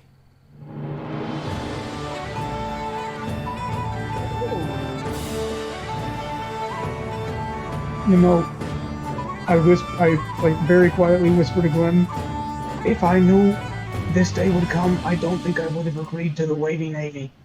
Yeah, maybe we should have been something cooler like that. Think it should be the sea elf and his seamen. Discuss more later. Silence! Varadin will reproach you. As Varadin strokes his long beard, he brings up a pipe and shortly begins smoking at it as the dwarvish bards in his group begin playing the subtle musics which you now hear. As he looks out, I know of you. when Griselda at the gate told me that you would be here, I ordered that you would attend my throne.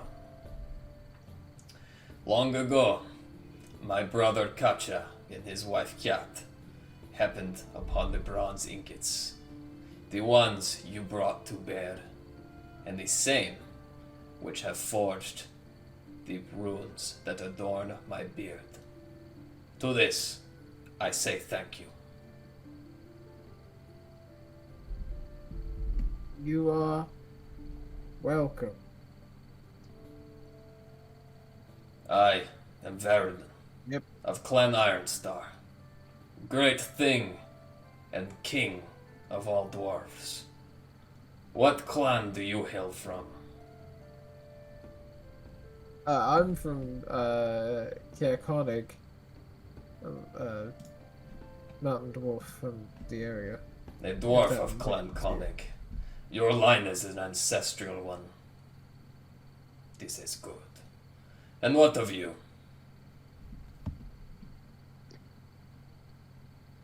I'm Glenn of Denival. Almost. Ben of Denival. My bad. I said Ben. He looks slightly perturbed. And as he looks over, he draws out a bony finger from his red garb. As he etches it over, you guys watch as a man with dark blue robes, long yellow beard, and a sharp helm enters. He walks, and as he does so, Larry, your lantern is growing a bright green. As he approaches Varadin, he whispers something into his ear, and Varadin threw a frown. There is no clan Denival.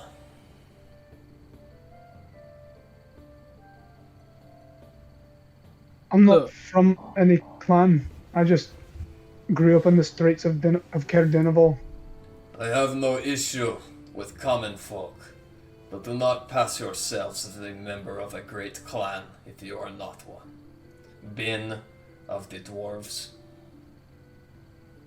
I assure you, my compatriot Ben means no harm. It's just a title that has been Not to bestowed change the upon us. subject or anything, but you look familiar.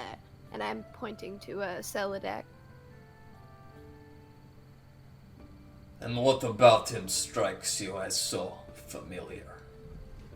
Well, I just I think I heard about him, and I needed him to identify something for me, something I found. My mother, Velen, she sent me here. Yes, Velen. An honorable warrior. How is Velen withstanding the cold? Well, she's doing quite well. She's got a servant there, and they keep warm in their cabin. This is most good news. So, you wish to utilize my magical advisor. To what purpose? Well, you know, it really is private matters, but if you must know, I came across an artifact, and I wanted to know who created it, to enact revenge. You know, quite admirable, really, I think. Yes, an eye for an eye. That is the Harpel family creed, is it not? Well, I don't know. He leans over to Celadak, who whispers something in his ear. I'm sorry, but at this time, I will be unable to aid your request. Very well. Will you ever? And I kind of hold up a platinum piece, just kind of in my hand. I don't know. Maybe not the king, but the other. I'm looking at both of them like, I don't know, at some point. All he does is remove his hand from his sleeve and place it on the armrest of his chair. On his hand are 7 platinum rings. 1 on each finger, 2 in the middle. I think that is a fund in the Daisy Wisp you can donate to. Yes, of course. Get pleasured. Sorry. Yeah, pleasured. That's awesome. Wavy Navy, the yard heroes of this realm, saving the peoples from the dragon, and indeed getting me my lovely onus to the Moradin Sun. However, there will never come a day when an elf is allowed to walk in the old forge. If you want them on leashes, we can do that. That's pretty. As we both know, I mean, there I is could no go by leash myself. or chain of man that can contain the blood of a mass murderer. I could go. Be gone. Actually, these elves have maybe killed less people than I have, if that means anything to you. He pounds his fist on his armrest before standing up. Every elf is a descendant of Chardalyn. Every elf benefits from the wars their ancestors waged on our people. I will say this once, and no more. Be gone. But before I go, I will have you know that your kingdom will be soon flourishing once again. And I'm just gonna walk out. Wait. And that is where we will end tonight's session. Wow. What a cool moment for fucking Erlod. Well said. What a good session for fucking everyone, man. Everyone Heavy had some RP. moments here. Heavy RP. Yeah, Those that are was my pretty favorite good. sessions, man.